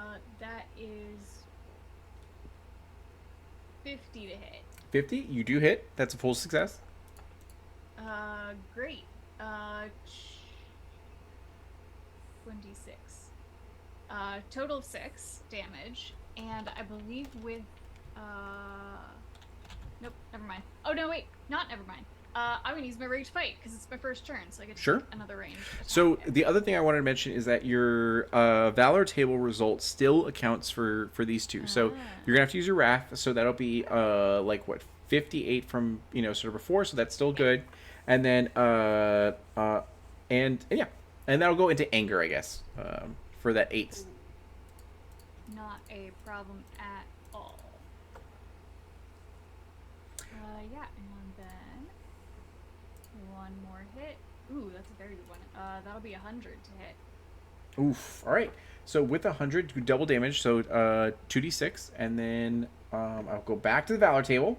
That is 10, and also because it was with 10. a crit with my short bow, she's slow for 2 turns. Okay. Slowed for 2 turns. All right. And then go to roll a d20. 10. 10. Okay. So your attack lands on a vulnerable part of the enemy's armor, causing them to gain the cracked condition. If their armor was already cracked, they take 2d6 damage. So the cracked condition means that their defense value is going to decrease by 10%. So they are weakened even more. As you saw that as a priest, they're typically very vulnerable because it's just cloth and it's just their flesh. But her cloth and flesh has been turned into this hardened sort of wood, so her defense is a little bit stronger than normal. And then perfect. So you did 2 attacks. Did you want to do? Oh no, actually, you used your movement to like climb up to elevation and got higher up. Yeah, to try to sneak away. Be a little sneaky and cover. that works. So at any time you have elevation on your target, you're going to get a 10% bonus to your attack. So just keep that in mind. So as long as you stay there, you'll be good. And then after that, we'll go to Sadi. Okay. So I teleport both of us as a secondary action. I rolled my lucidity, and of course it was like a bajillion. But I want to do 2 things. First, as a free action, I'm going to do Cosmic Guard on myself and Mateo to increase our defense value by 10. As we both get covered in this like kind of shimmery, ethereal light. And then, how many people can I get in a line? We're going to say if you're targeting the priestess, it's just her. If you're targeting the paladins, then you're going to get Volok and then 2 of the paladins. Yeah. Okay, I'm going to go for quantity then. Sure. And hope that Mateo. As I turn and point with kind of with like almost like I'm looking like to snap my fingers a little bit, but from the tips of my fingers comes this like piercing like black and silver ball of energy that is so small until it explodes forward in 30 feet in this giant blast that hits everybody in the path of the beam. Perfect. Assuming that I roll well. Sure, go for it. Quick question. As the skeletons are fighting, can you let me know what the defense value is I should be trying to hit. That way I can do the math without. Yes, I'm so sorry about that. And are you attacking the priestess, or are you attacking the? I will have the skeletons on the stage go for the little the minions. They're all goblin paladins. The all goblin Thord guard paladins. So Okay. So what's the defense value? They're 40. 40. Okay, great. And then is there anyone by the group not on the stage, like by me and Zorka Not and yet. So this Harmony? is a surprise round, so they haven't quite noticed yet. So the nearest one would probably be about 100 feet down, at the like amphitheater, just like dealing with the people that are trying to escape. So you can imagine though that as things get spicy, they might break away to go towards you guys. So, but for now, they're not targeting you guys at all. Okay, so maybe I'll send. Maybe I should keep them with us to protect us. So I was like, maybe I could. Actually, no, fuck it. I'm gonna send some of those. I'm gonna send my original 3 skeletons to go deal with some of the guards that are not letting people leave, so we can get some people out of here. That works. Okay. And but they're all defense values 40, correct? For Correct. everyone? Yep. Okay, cool. Then I will do math again. Okay, perfect. And then Sada, you did your Cosmic Guard, and you did the sort of the my Nova Beam. So I'm going to use the 10% that I got from the beginning of this episode, Okay. plus the 6% I have in Wrath as a vice to make it a 98. Perfect. Okay, good. So with the 98, you access the Chaos Magic table, and not only that, good. yeah. Good. So, and to answer your previous question, yeah, it was only for that encounter that like you did your Tongue of Another World, and then like after the encounter ended, you're totally fine. So with this, so go to roll double dice damage. Love that. Come on, roll big numbers. Well, yeah. 13. 13. Okay. So let me see here. Now the downside is that's a lot of lucidity, but it's okay. We are 1 point before 50%. This is why we drink a potion before combat, everyone. I'm also about there. So that is there we go, and then you got Volok as well, so 13. So 76, 7. Okay, there we go. All right, cool. So anything else for you? Well, you said something about a chaos magic table. That is correct. Yeah. So let's go ahead and do that. Da, da, da, da. As much as I wanted to just move forward past that, I don't think people would let me. Go ahead and do a 1d20.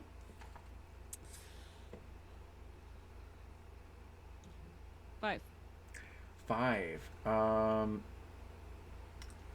So an unintended side effect of unstable magic is that every spell you cast becomes drenched in toxins. All spells you cast for the next turn grant the poison/venom condition for 3 turns. So because they're immune to that, I'll go ahead and change it to burning. That way, Do you want me just to I can just re-roll. No, it's fine. You're good. So we'll just change it to burning condition for 3 turns. Okay. So perfect. So that wasn't that bad, right? It was fine. It was good. No, it wasn't that bad. But doesn't Maeve have to do something with chaos magic yeah? I'm rolling to control my skeletons, and I did not roll well, besties. I did not roll well. Hell yeah. But I'm gonna use everything I have to try and control them. Sure. Yeah. So we're gonna say let's let your damage and everything go through first for what they all contributed to this fight, and then afterwards we'll deal with that. Yeah. Okay, I have my roll.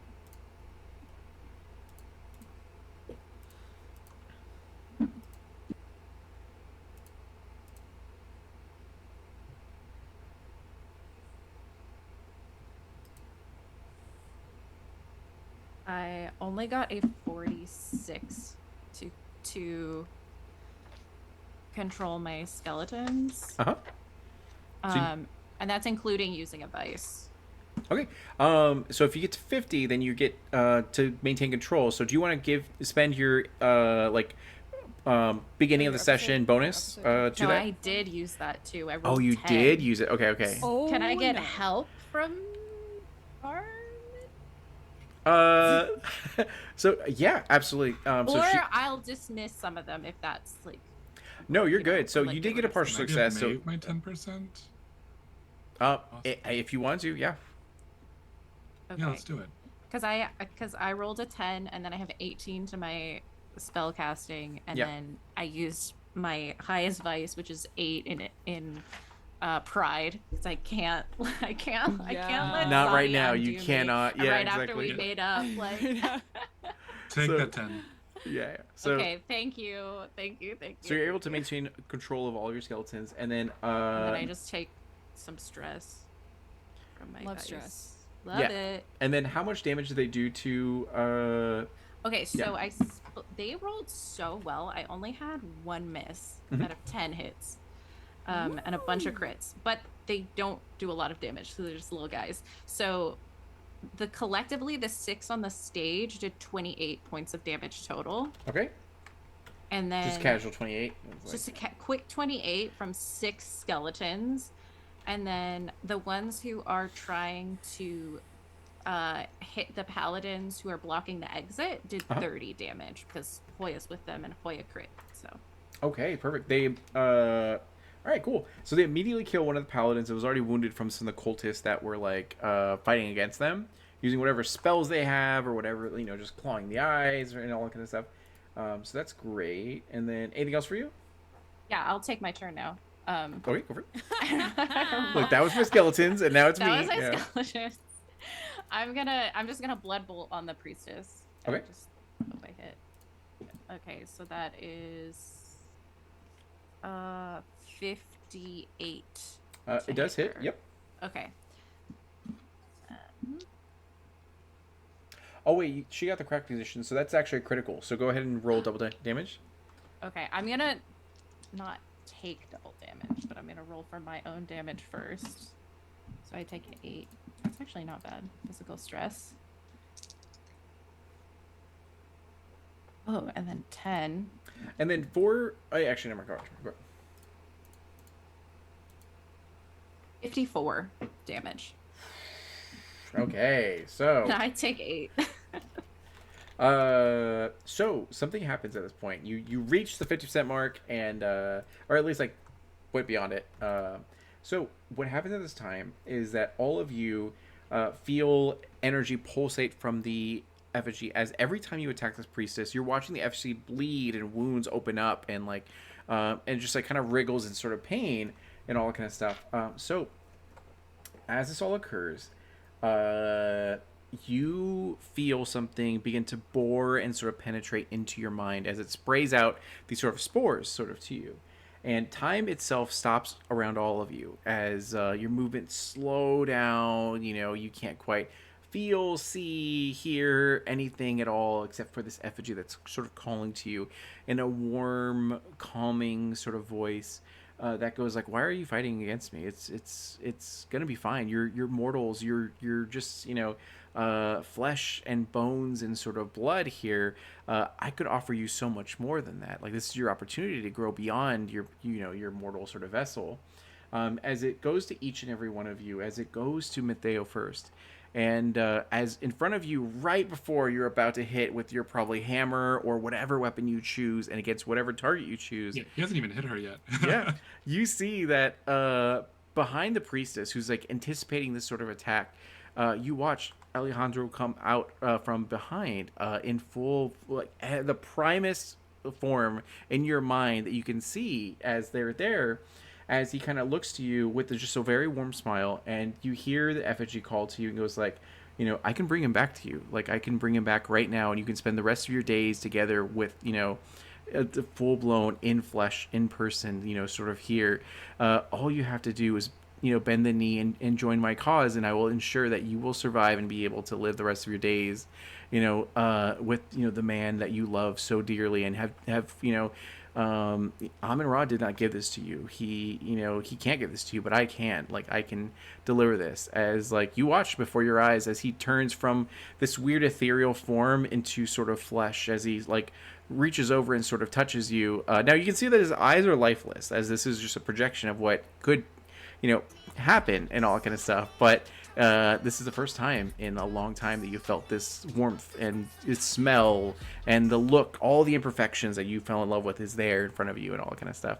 And it goes to Maeve as and it kind of looks to you and shows you in your mind's eye your family as they're like in this huge sort of great hall with a lot of other people on the ground suffering from the toxins from this whole forest and all that kind of stuff, as they're like struggling to breathe, and they're like, not, they're very, very like lucid and all that kind of stuff, as everyone's praying and trying to do what they can to comfort everyone. And they go, your family's not going to make it through the night, like, that's the fact, of it. But I could ensure that they survive. Not only that, but I can ensure that they survive without any suffering, without any pain, any sickness. And same goes for you. Like, all you have to do is bend the knee to me, and I will ensure that the ones you love will always be protected. And it goes to Sadi, and it kind of like, goes to you into your mind's eye. And shows you essentially, like, or actually, we'll say the same thing. From behind the priestess comes you in your original sort of form before you became arisen, like you being flesh and sort of bone, and goes like, I know you've lost like quite a bit from becoming a sort of risen. You don't need to be that anymore. You can return back to how you were and live a full life. You can. Your mother will accept you once again. You can go back to being this heir to all of this sort of realm, as they show you what could be of your future if you choose to accept this sort of gift and watch your flesh sort of return to you. And then it goes to Zorak. What is Zorak's greatest deepest desire? Oh, sheesh. Dude, you're throwing deep stuff at me that I didn't come up with. You came to I finale. apologize. You Exactly. came to Yes, guess it was the finale. I was supposed to be in the first episode. Exactly. Yeah. Zork Exactly. is the first The episode lowest kinda stakes, gal. and now you're like, I'll bend the knee. Why not? Yeah. It's just like. Yeah. Man, I don't know. Zork has had such a nice full life already, though. Like, she really has done everything that she wants to do, and like flits from one thing to another. It might just be a good comfy nap that could be offered to her at this point, like a nice supportive mattress, like some. The effigy's like, some I'll pay joints that double your don't rate, hurt. as like has a contract with like a huge sack of gold or like monies. And then Sleep number bed and a giant sack of gold is Exactly.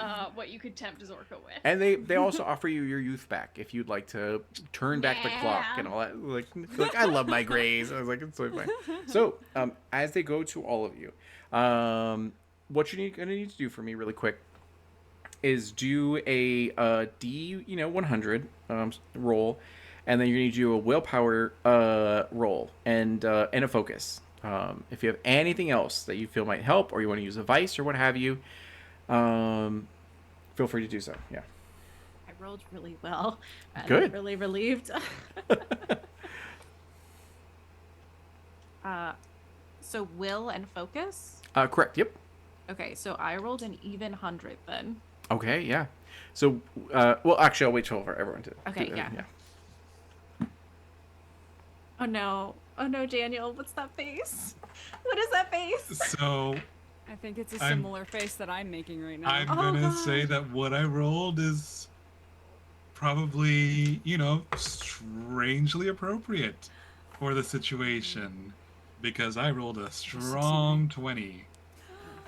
Well, that's Oh, higher man. than what Sadi rolled, which was a 16. So anyone who got 50% or below will get 10 anxiety to them.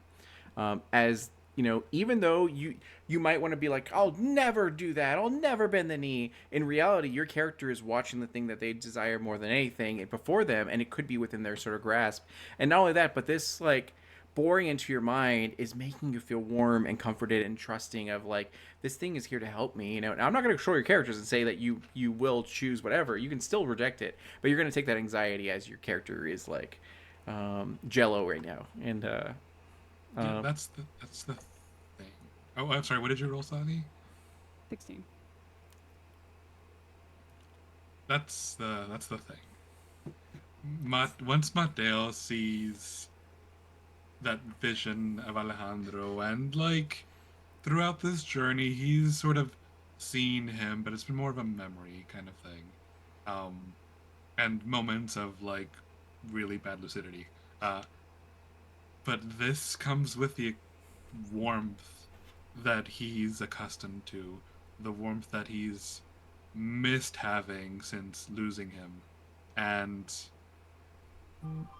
all the fight that was in him as he went onto that stage is gone. He's just standing there, limply clawed arms at his side, and he's just like staring dumbstruck at what I assume nobody else can see. Exactly. Yeah. His his dead fiance. And he's kind of just in a stupor. Sure. And then, Saudi, how do you react to this?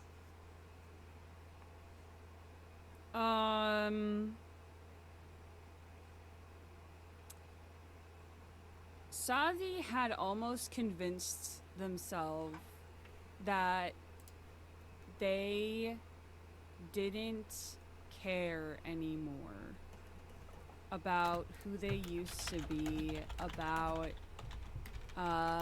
needing this approval from someone who cared so flippantly about them. This station, all of this stuff. And it isn't until seeing a body that had that didn't have it had less of a finite time limit to it. One that could feel things again, and one that could age, that could get older, that could live, quote unquote, a full life of years wise.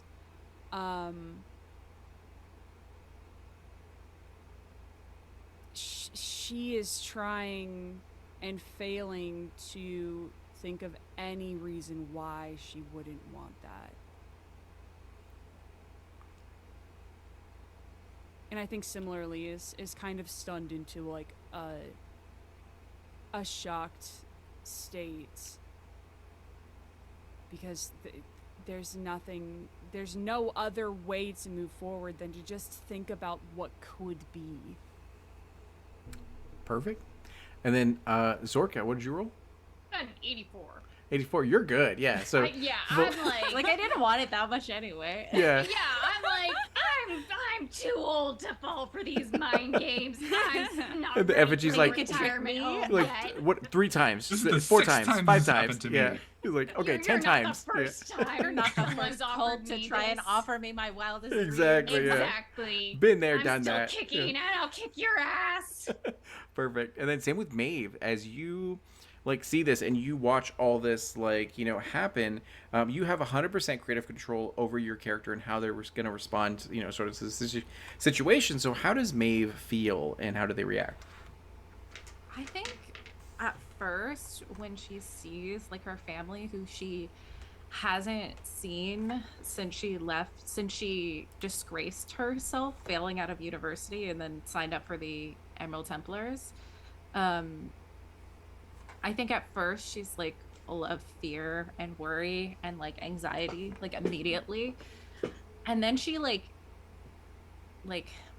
digs deep in herself and is like tries to bring herself back to like a sort of like grounding of like her body and where she is in space.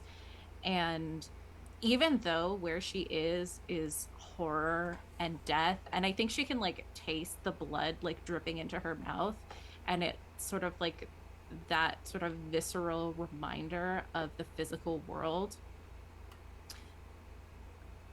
reminds her that she's lived through terrible things before. She's been surrounded by death before and lived, and she knows that she can go through it again.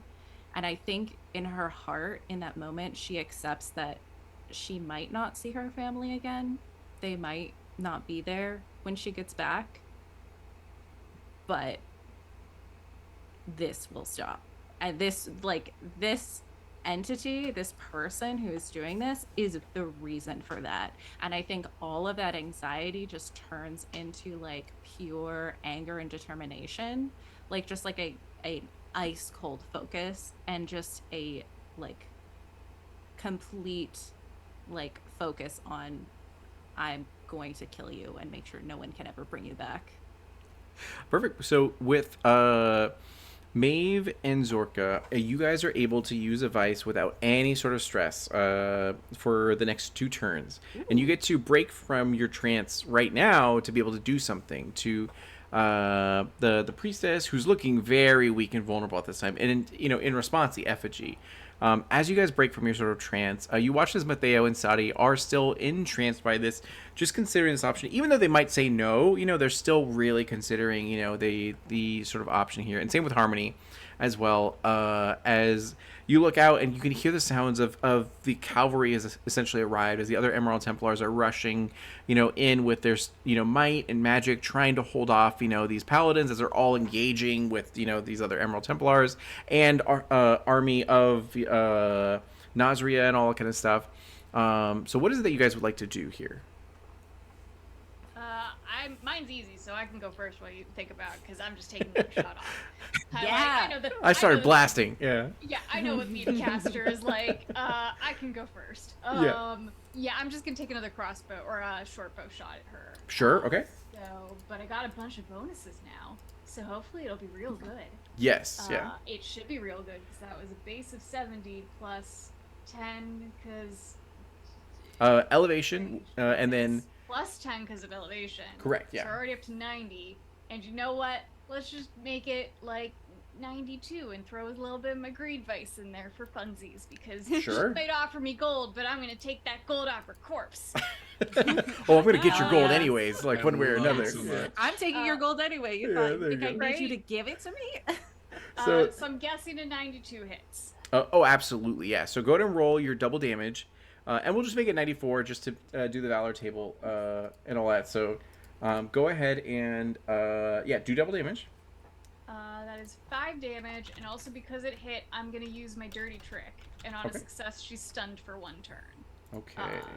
So hopefully this is just gonna line her up real nice for everybody. Perfect. And then go to roll a d20. Alright. 15. 15. So your fighting spirit allows you to ignore wounds in order to focus on the task at hand, negate the next incoming 10 physical stress. So that's great, Nice. because there might be Old stress. bones can't feel Right. anything anymore. Exactly. There might be and- stress yeah, coming your way. And then go for it. What are you saying? Did you say something afterwards? Oh no, I'm good. I'm good. Okay. Yeah, I think there we go. That's it. Perfect. She's So- a little hurt, but a lot stunned. She's very much stunned. She's going to use a special ability to alleviate her stunned status. And then she's going to look to you with all of the hatred and malice that she can, have in her being and try to throw it sort of all at you. Go. So that is going to be 70% against your defense value. Yeah. So, Yeah. yeah, okay. So, and yours was 30, or was it Yeah. 30? Okay, so 70. So that's going to be a crit. So that is going to be.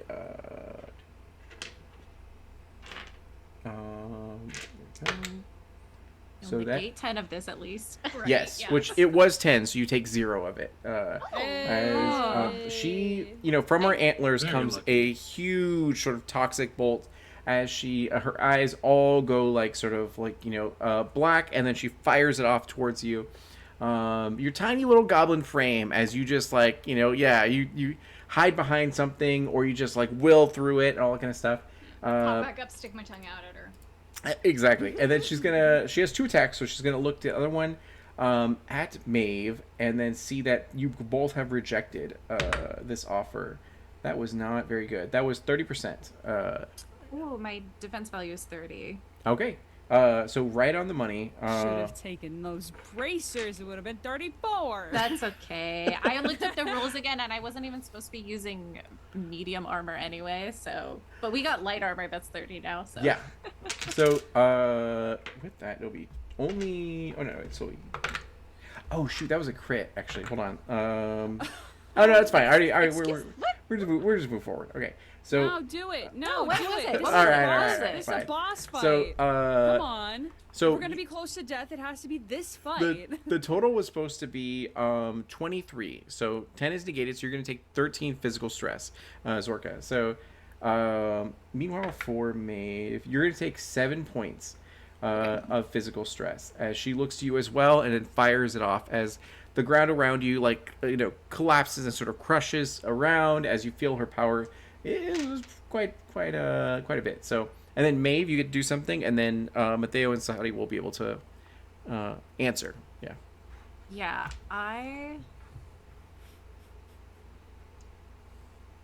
So I feel like I could kill her right now, maybe. But I also want to try and break both Sadi and Mateo out of this. But maybe if I can just kill her now, it'll snap them out of it. Sure. So yeah, because I'm so far from them right now because they teleported. So I don't know. I don't think I can get to them in time. So I'm gonna just try to blood bolt her again as I look for a path to get to the stage so I can help my friends. Okay. Okay, so that is a 68. to hit. 68. Yep, that will hit. So that's okay. So 7 damage to me. So I think, am I over half? I just hit half of my physical stress, but that's okay. That's okay. I'm not dead yet. So it's 21 more damage to her. 21. Okay, so. All right. So, after that, we're going to go to Mateo first. You're going to be able to answer this question. Now, if you say yes, then you're gone. You're removed. You get what you want, and then, that's it. If you choose to stay, then you go ahead and attack and move your full turn and all that. Yeah. Okay, so Mateo, at this point, he is full-on crying. Like, all the emotions he's been repressing since the beginning. Actually, for a while now, since before the beginning. He's full-on crying now. He's let it all flow out, and he's crying, he's sobbing. Because in front of him is the love of his life. And he's whimpering. I miss you so much. He just tries to walk closer to this body. I know some part of him knows it's not him because he has hollowed out eyes, but it feels so familiar that he's still drawn in by it. I can't do any of this without you. I want you back. And Can Maeve do something? As I'm can I just say at least that I just was screaming at Mateo and Sade, just screaming at the top of my lungs. Sure. Not to listen to her. Yeah, go ahead and do an influence and charm. Or dance, whichever. Yeah. I'm not that influential, but Feel free to take try. more 'Cause stress if you want to use a vice. Yeah. I probably will. That's cocked. Hang on. That fell on my keyboard. Oh my god, I'm so nervous. That's also cocked. It would have been a good roll. That's oh my god. Okay. Okay, I rolled well. That's it. 84. Okay. So with an 84, both Sadi and Mateo hear Maeve's voice. It's distant. It's like a small, whisper and all that kind of stuff. But you hear it nonetheless as your companion is telling you, don't listen, walk away, don't trust it, and all that kind of stuff. But for every whisper that she does, the effigy also tries to double down and is like, what is your answer? This is the only chance that you have to get back what you've always wanted and all that kind of stuff. As they try to lean in, but you do hear Maeve cut through. Yeah, as I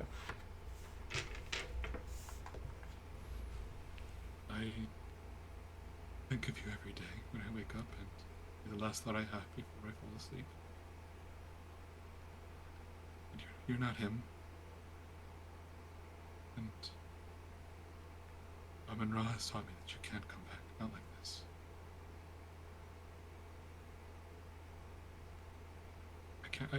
I can't do this. I cannot let you making him to something he wasn't. So, in your pain and suffering and grief, it's enough to break you through this trance as you return all at once. As you realize that the situation before you got into this trance and afterwards are drastically different. There's a huge battle going on between the Emerald Templars and also the army of Nazria to the like cultists that are slinging whatever spells and swinging swords and all that sort of stuff towards each other. And you look to Volok that's in front of you, already just killed a like Emerald Templar, just tearing him in half and everything, and throwing their body to the side. What was it that you like to do for your turn now that you are back to normal? He's going to do a cry attack. Super effective. Yeah. Same. He's fallen to a knee once the like illusion wears off. And he's just bawling, and his claws... What is the stage made of? Wood, I'm guessing? Yeah, absolutely. His claws sort of tear into the wood as they drag inwards, as he's feeling the pain of losing Alejandro again. Because this image is gone, and he's lost him again, and he's tearing into this wood, and he sort of slams a fist into the Thor, and stands up and pulls the hammer off of his waist. And he just wordlessly slams it into this effigy. Sure. Okay. So go to roll your attack. It's going to go ahead at a 10% increase.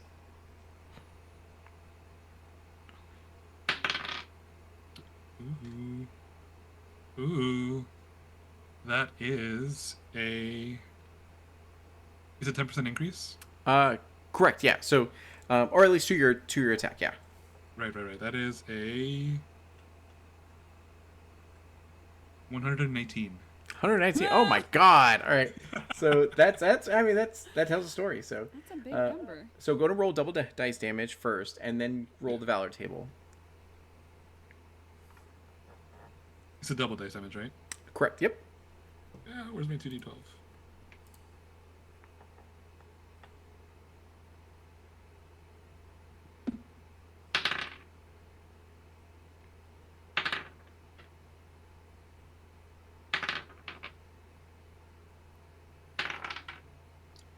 $22. Okay. Perfect. You strike hard and you strike fast, and it cuts deep as this flesh and wood. It just begins to pour out, blood like Quentin Tarantino style, as it just like begins to just spray everywhere. As you feel the whole entire place begin to rumble and quake with your attack. Go to roll a d20 really quick. Okay. We got a 18. No. 18. You seize an unexpected opportunity by destroying a piece of the environment in order to create a covered sort of terrain 10 feet around you. So, one of the pieces of effigy just like falls off onto the battlefield. We'll say it's going to end up... He's going to put it in front of Sadi. Sure. And then, so we're going to end your turn right there to go to Sadi. So, Sadi, how would you like to respond to this effigy as like everything around you has paused as like... as you consider all of this?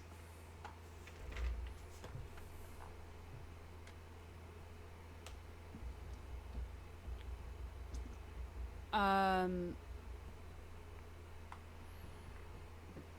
think that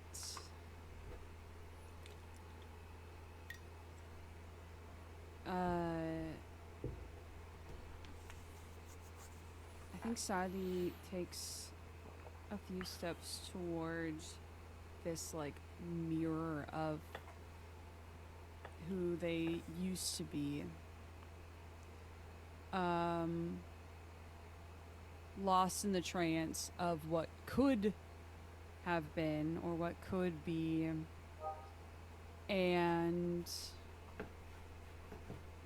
then stops as maybe there's a little pool of blood on the floor or some kind of reflective surface catches their eye, and they see the white painted visage of their new face and the beautiful marigolds that dot throughout their hair and their shoulders, and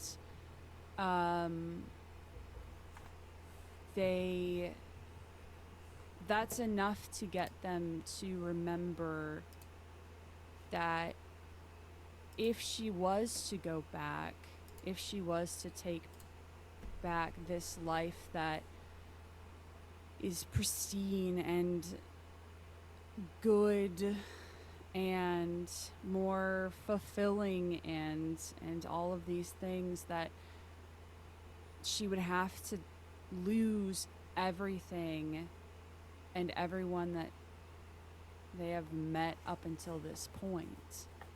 And Sadi thinks about Maeve and the arguments that they had, and yet the closeness that they've somehow managed to weave together despite everything, and Harmony, and how warm she is to be around, and Mateo, how sad he is, but how much he has to give and how much he cares. And in 17 years of their life, they never got that from where they were. And so they not taking any eyes off their reflection,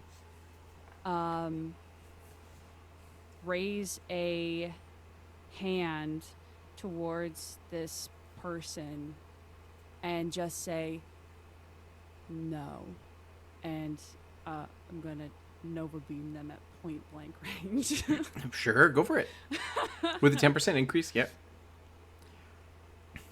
I have to. Oh God, I forgot how things work. Now we have to do math. I know, right? Do math. 102. 102. All right, cool. Yeah. So with the 102, go to roll your damage, so double dice damage.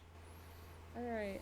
I do want to let you all know that with this, I am at 56 out of 65 lucidity and 22 out of 30 anxiety.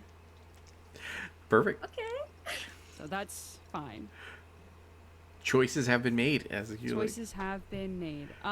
13 damage. Okay, so with 13 damage, and then we're gonna go to roll on the cast magic table super fast.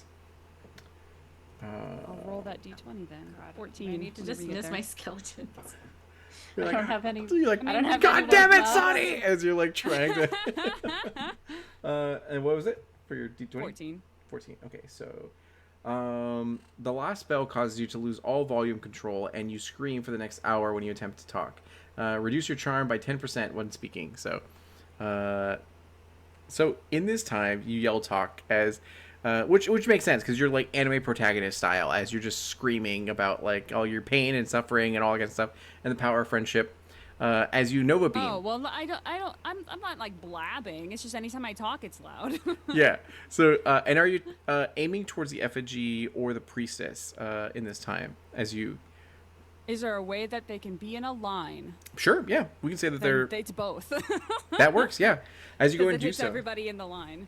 So in this time, what happens is that you all one by one break from this sort of trance and do everything you can in your power to continue to harm this priestess and also the effigy, as well as these soldiers that are all like here.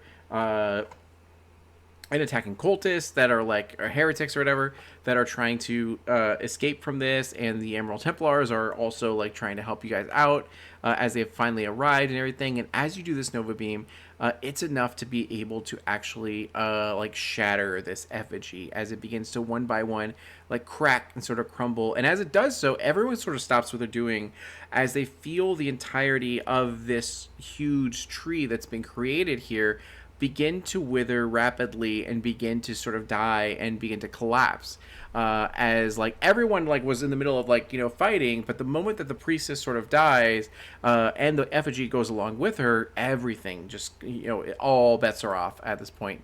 As you hear different like leaders, especially like, you know, Harmony with you guys, be like, we gotta leave, we gotta go like immediately. You know, like we've done what we can. I think the ritual has stopped. We need to go. As she forcefully like sort of grabs you guys and then tries to like usher you out of this place. Last check for this evening. Go ahead and do your D100 and then your agility and nimble, which I know that none of you are good at except for Zorka. Oh, don't worry. My anxiety is over 50, Oh. which means I get 10% to agility. Oh, there you go. Yeah, there you go. This was excellent, and it's the last roll too, so I'm gonna add my 10% bonus anything for putting me in a past relationship with Sure. an orc. So this is just gonna be stupid high. Perfect. 74. 74?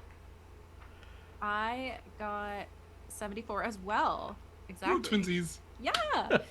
Also, I want to say I had to use my Wrath Vice again to bump me up over. You're like, I 50, will but not die here. As But you... no, for my skeletons skeleton? because Oh, of the gotcha, chaos gotcha, magic yeah. again. Nice. So I think the skeletons are like helping usher people out. They're just picking people up and rush. Yeah. Yeah, and they're then- like clearing debris and like stuff like that. Yeah. And then Zorka, what'd you get? 110. 110. Oh yeah, you're fine. You're waiting for everyone out First of out. the. Yeah, exactly. Yeah, as soon as the first person was like, "We gotta leave," as soon as I said, "Whoa," she's gone. Yeah. You had the exit route mapped as you were walking in. like- Exactly. Yeah. Hashtag just rogue things. yeah. Yep. And then Saudi, what'd you get? 10. 10. All right.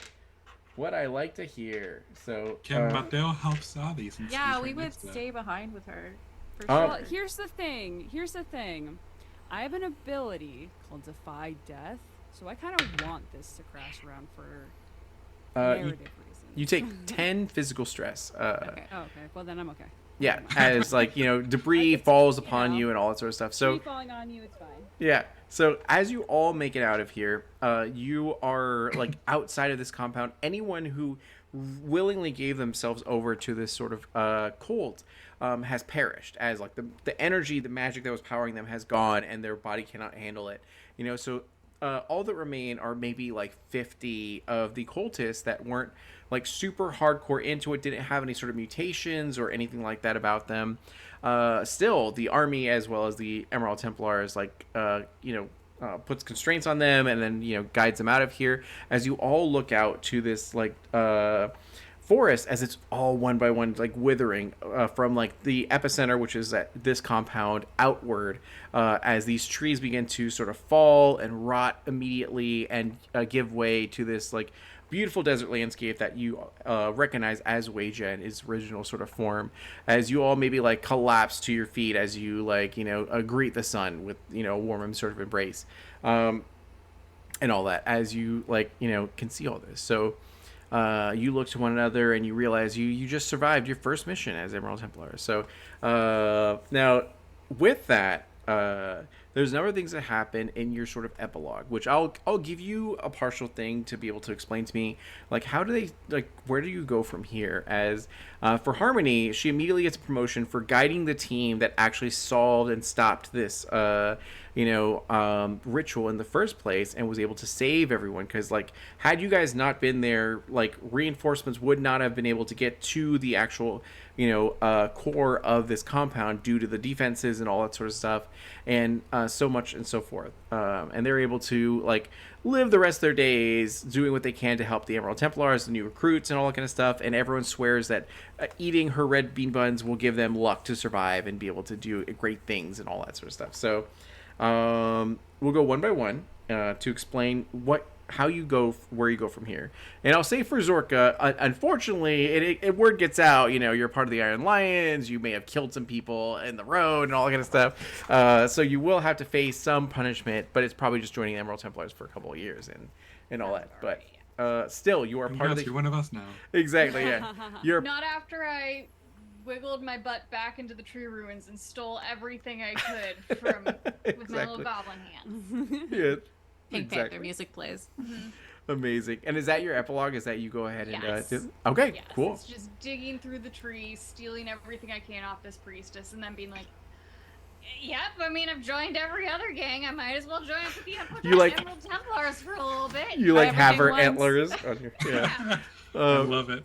Perfect. And then we'll go to Maeve. So one thing that you recognize is that you're devastated because as you watch the morning, sun rise, you were told by all sources that your parents and your sort of loved ones who got affected by these different toxins would not live to see this. However, you come to find out as you get noticed, maybe get leave for you've done so much, you guys get time off and your time reduced from the Emerald Templars to be able to break away from it and go back to your life if you'd like to, because you've done so much for the organization and the world itself. So as you get back to your town, you find that that your family is okay. They're fine. As they were affected by these toxins, they were doing horribly. As you guys lifted this sort of curse on this land, medical aid was able to get to them in time and be able to heal their wounds of this sort of stuff. And you're greeted with the sort of warm embrace by your whole family. So beyond this, what do you choose to do with your newfound? One, you could break away from the Emerald Templars, or you could do anything else. Yeah. I think Maeve found that she couldn't really make it as a student. She tried to start her own alchemical business, follow in her parents' footsteps. She kind of failed at that too. She's good at what she does, but she's not great at the business side of things. She just hands away all her potions that she makes for free to her friends. So that's not great business model. And so I think she stays with the Templars for a little bit longer, just because she feels like she could be useful, and it's sort of a uniquely non-judgmental place in terms of necromancy, where I think the Emerald Templars see the practicality of it, and they are such an ancient and esoteric organization that it's they see much weirder stuff and much more terrible stuff that I think she is doesn't mind, doesn't feel judged, or doesn't feel by the Templars. But if it's okay with Maria, I think that Maeve would have invited Sadi to visit Jemiah Al-Had because she wants to show you where she's from and have a chance to meet a family who she thinks would be accepting of you, or just have a place to come visit if you want. You're like, nah. It's just No, I'm good. No, absolutely. It's good. Absolutely. And I'll have more to add to that. But yes, Sadi would absolutely take you up on that. Perfect. And we'll actually transition to Sadi. So for you, Sadi, what happens is that now all of you get promoted to lieutenants within the Emerald Templars. Even if you decide to leave, your rank will still be lieutenant from this whole experience. So for you, Sadi, after you do this, your mother does a 180 essentially on the Emerald Templars and their presence within Nazria, as she goes all right, you know what? They actually did help out quite a bit, and I, demand that there is an Emerald Templars, office within our sort of realm. Not only that, but I feel like one of the best suited for this is probably Sadi. She's, I like the way she thinks. She's very hardworking. She's very keen. I will only allow this office here if she is the one that commands it. Which they applied, they commit to those sort of demands so long as Sadi is actually in the Emerald Templars or whatever. But that's where you can see from that sort of thing is that there's been a letter of recommendation, from her sort of to you, and that would then mean that you guys are required to meet together on a consistent basis to be able to work to save this sort of realm and all that kind of stuff. And you can definitely tell that through insight checks and all that was probably a weird roundabout way from your mother to be like, I care about you, but I don't want to admit it, and I do want to see you more, and like all that kind of stuff. But it ultimately is dependent on if you stay within the Emerald Templars or you choose to walk away and live your life however you'd like to. So, what does Sadi do with this newfound freedom?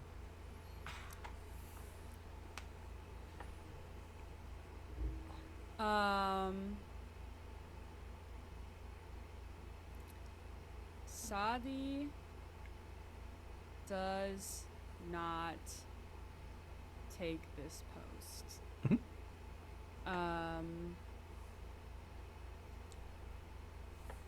Sadi has realized.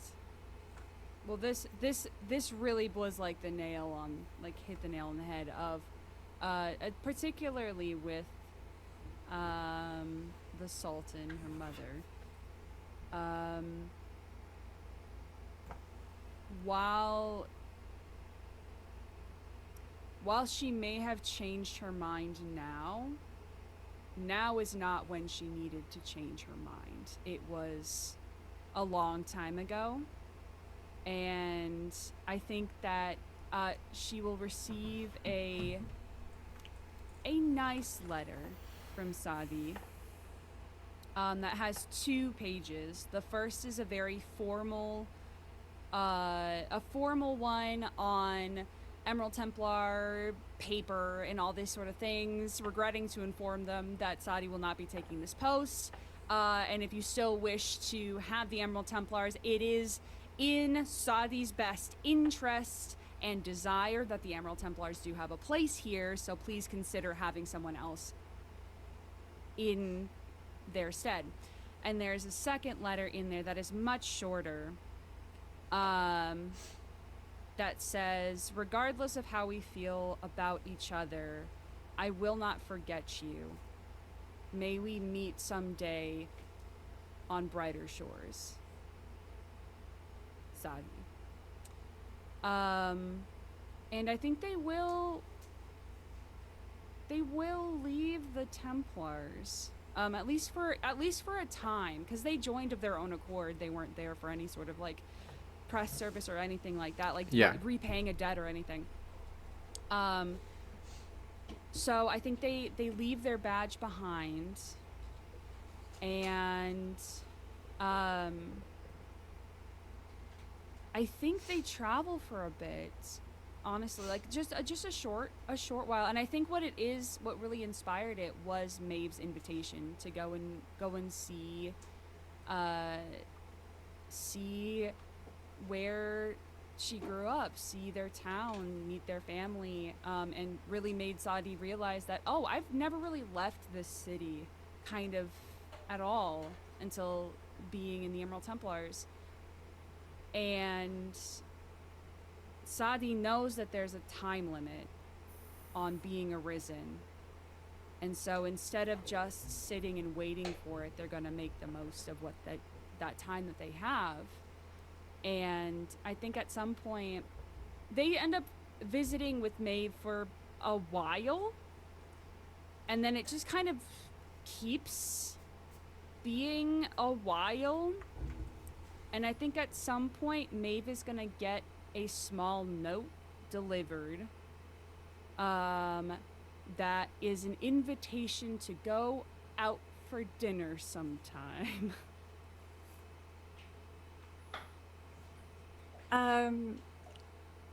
Maeve laughs out loud when she sees the note because, like, you wrote a note. We've been like living together for months. Like, of course. Like, yeah, I think Maeve will take you on the creepiest but most romantic date in a beautiful city made of bone that you've ever been on. And I've never felt so at home. and I think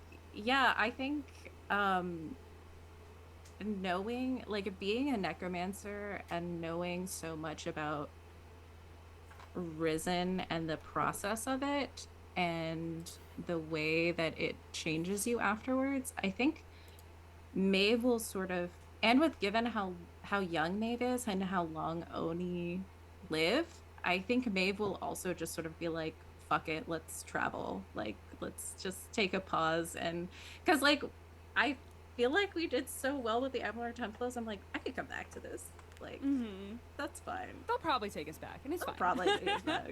We saved our home country. Like, we'll be back. It's fine. Yeah. Amazing. And then Mateo. So one of the things that you experience is number one, you go about life as you are an Order of the Butterfly sort of paladin, and you go and help out wherever you can. You restore nature to its original form within this area, and everything. And on one, every single day, probably your mind is consumed with what happened. The offer that was made to you, and that the fact that you could have had the man you've loved for so many years back in your sort of arms and all that kind of stuff. However, one day, as you're praying within the Temple of Amun-Ra, you end up finding yourself transported to his garden as he, pulled you back so far, ago when this journey sort of began to request your aid in this endeavor. And you find that in this garden, there waiting for you is Alejandro, as you see that he is there. It legit looks like him, full blown, smells like him, same as sound, tone of voice, and all that kind of stuff. And he kind of tells you that, like, I don't know what you did, but, like, Amun-Ra has brought me from the spirit realm to be able to spend this one singular day with you, and, like, I just want to hear everything that you've been up to, and to be with you, as he's just so, like, there's no pain, there's no suffering, there's only bliss, and there's only sort of love here and all that kind of stuff. And you have this one sort of magical day together that's unforgettable and all that sort of stuff you have. So after this whole sort of situation, what is it that Mateo does with his life after this situation? So I think the very next day from You can turn the off events lights that if you want. transpired, he, of course, meets with Sally and Maeve and Harmony, and anyone else who wants to hang out with them. And he makes good on his promise. He tells them everything. He tells them about Alejandro. He tells them their story. He tells them how Alejandro died trying to save an animal for their animal refuge from poachers, and how a lot of his insecurities stem from his failure to save the love of his life. And from there, he keeps working for the Emerald Templars until he can finally repay the debts he owes for his animal refuge back in Mariposa. And once that's all paid off, and while he's still with the Emerald Templars, he's spending his time specifically, or at least trying to specifically, work with the aftermath of what has happened, trying to repair what needs to be repaired, wherever needs to be repaired, investigate anything that might be remaining anywhere, whittle down any, like, remaining cultists if there are any, doing what he can to make sure the balance restores to what it should be post tree events. But once his debts are repaid, he returns back to Mariposa, and he just continues to live his life helping animals, keeping that refuge up, trying to do what he can to make sure that he continues to do the best in the memory of the man that he lost.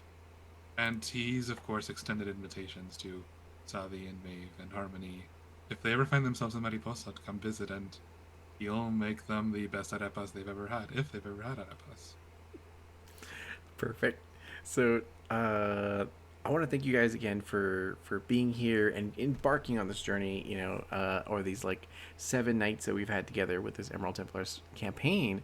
And one by one, go ahead and let's have everyone tell us, who they've been, where they can be found. And we're going to start with Maria. Hello, everyone. My name is Maria, also known as Happy Capster. I was Sadi Al Hadim, your Black Witch Risen. I can be found at Happy Capster everywhere the internet is sold. I am a variety streamer, TTRPG performer, and content creator with Goblin Society Games, as well as being a player in Outcast and Outclass on Waffles Maple Syrup and Abraxas' Precipice on Only Play Wizards, as well as being a cast member now on Entre Luna y Sol over on Captain Cultivar. So if you want to know any more about those things, follow me on my socials and I will be able to let you know. Thank you, D'Angelo, for making a really good game. Of course, thank you. Oh my gosh. And then we're going to go over to Daniel. Hi, my name is Daniel. I've been playing Mateo Villalobos, and you can find me on twitch.tv as Knight Lycan. That's Knight Lycan, where I play video games. That's kind of what I do on here, and it's a lot of fun. And if you look out on Twitter, presumably soon, I will be doing some charity stuff, but I won't be saying what it is until it's like officially announced. But it is related to Latina Heritage Month, and yeah, that's been me. This has been wonderful, D'Angelo. I am glad to have finally had a campaign to play this specific character. I've had this character on the back burner for a long time, and I'm really glad I finally gotten to like play him in a full campaign. So thank you for that, and thank you for making it an amazing experience. Oh, thank you. I appreciate that. And then we're going to go. Thank you to everybody else for being really cool cast members to play with. Oh, and then we're going to go to Isabel. Hello, everyone. Oh my gosh, what a great finale. My name is Isabel. You can find me all over the internet at Isabel is okay. I am a TTRPG writer and performer. You can find me over on Pluto Cleric's Twitch channel for our Pathfinder 2e game, Gods Amongst Mortals, which is resuming after a brief hiatus tomorrow, actually. So come check us out. And we are also raising funds for the Transgender Empowerment Project throughout the entire campaign. So if you can watch the stream, if you can't watch the stream, share the charity, donate, spread the word. It's a really great organization. And yeah, just thank you guys so much for this absolutely beautiful campaign. This was so much fun. It was like crunchy adventure, like scratched the like number goblin part of my brain, and also it's like one of the most heartfelt, like wonderfully emotional like stories I've ever gotten to be a part of. I'm so grateful to all my fellow players. Y'all are so amazing, and so it's been such a joy to play with you. And thank you, D'Angelo, for writing an amazing game and an amazing campaign. I loved it so much. The detail and care you put into your work is just, it's so beautiful and so appreciated, and I had a wonderful time. Thank you so much. Oh, thank you. I appreciate that. And then our amazing guest, Arcady. Hello, I'm Arcady. I've been your resident guest goblin tonight. It was very special to be here for the finale. It's very nice to see the end of emotional arcs, so that was very special. You can find me everywhere on the internet as Arcady Koshka. I do cosplay and tabletop gaming and creating stuff, playing video games, and hanging out with my cat. You can see me playing more tabletop games right now over on Undead Alchemist Society, where we're playing a campaign of Scion, where I play a chain-smoking Oracle of Apollo. It's pretty great.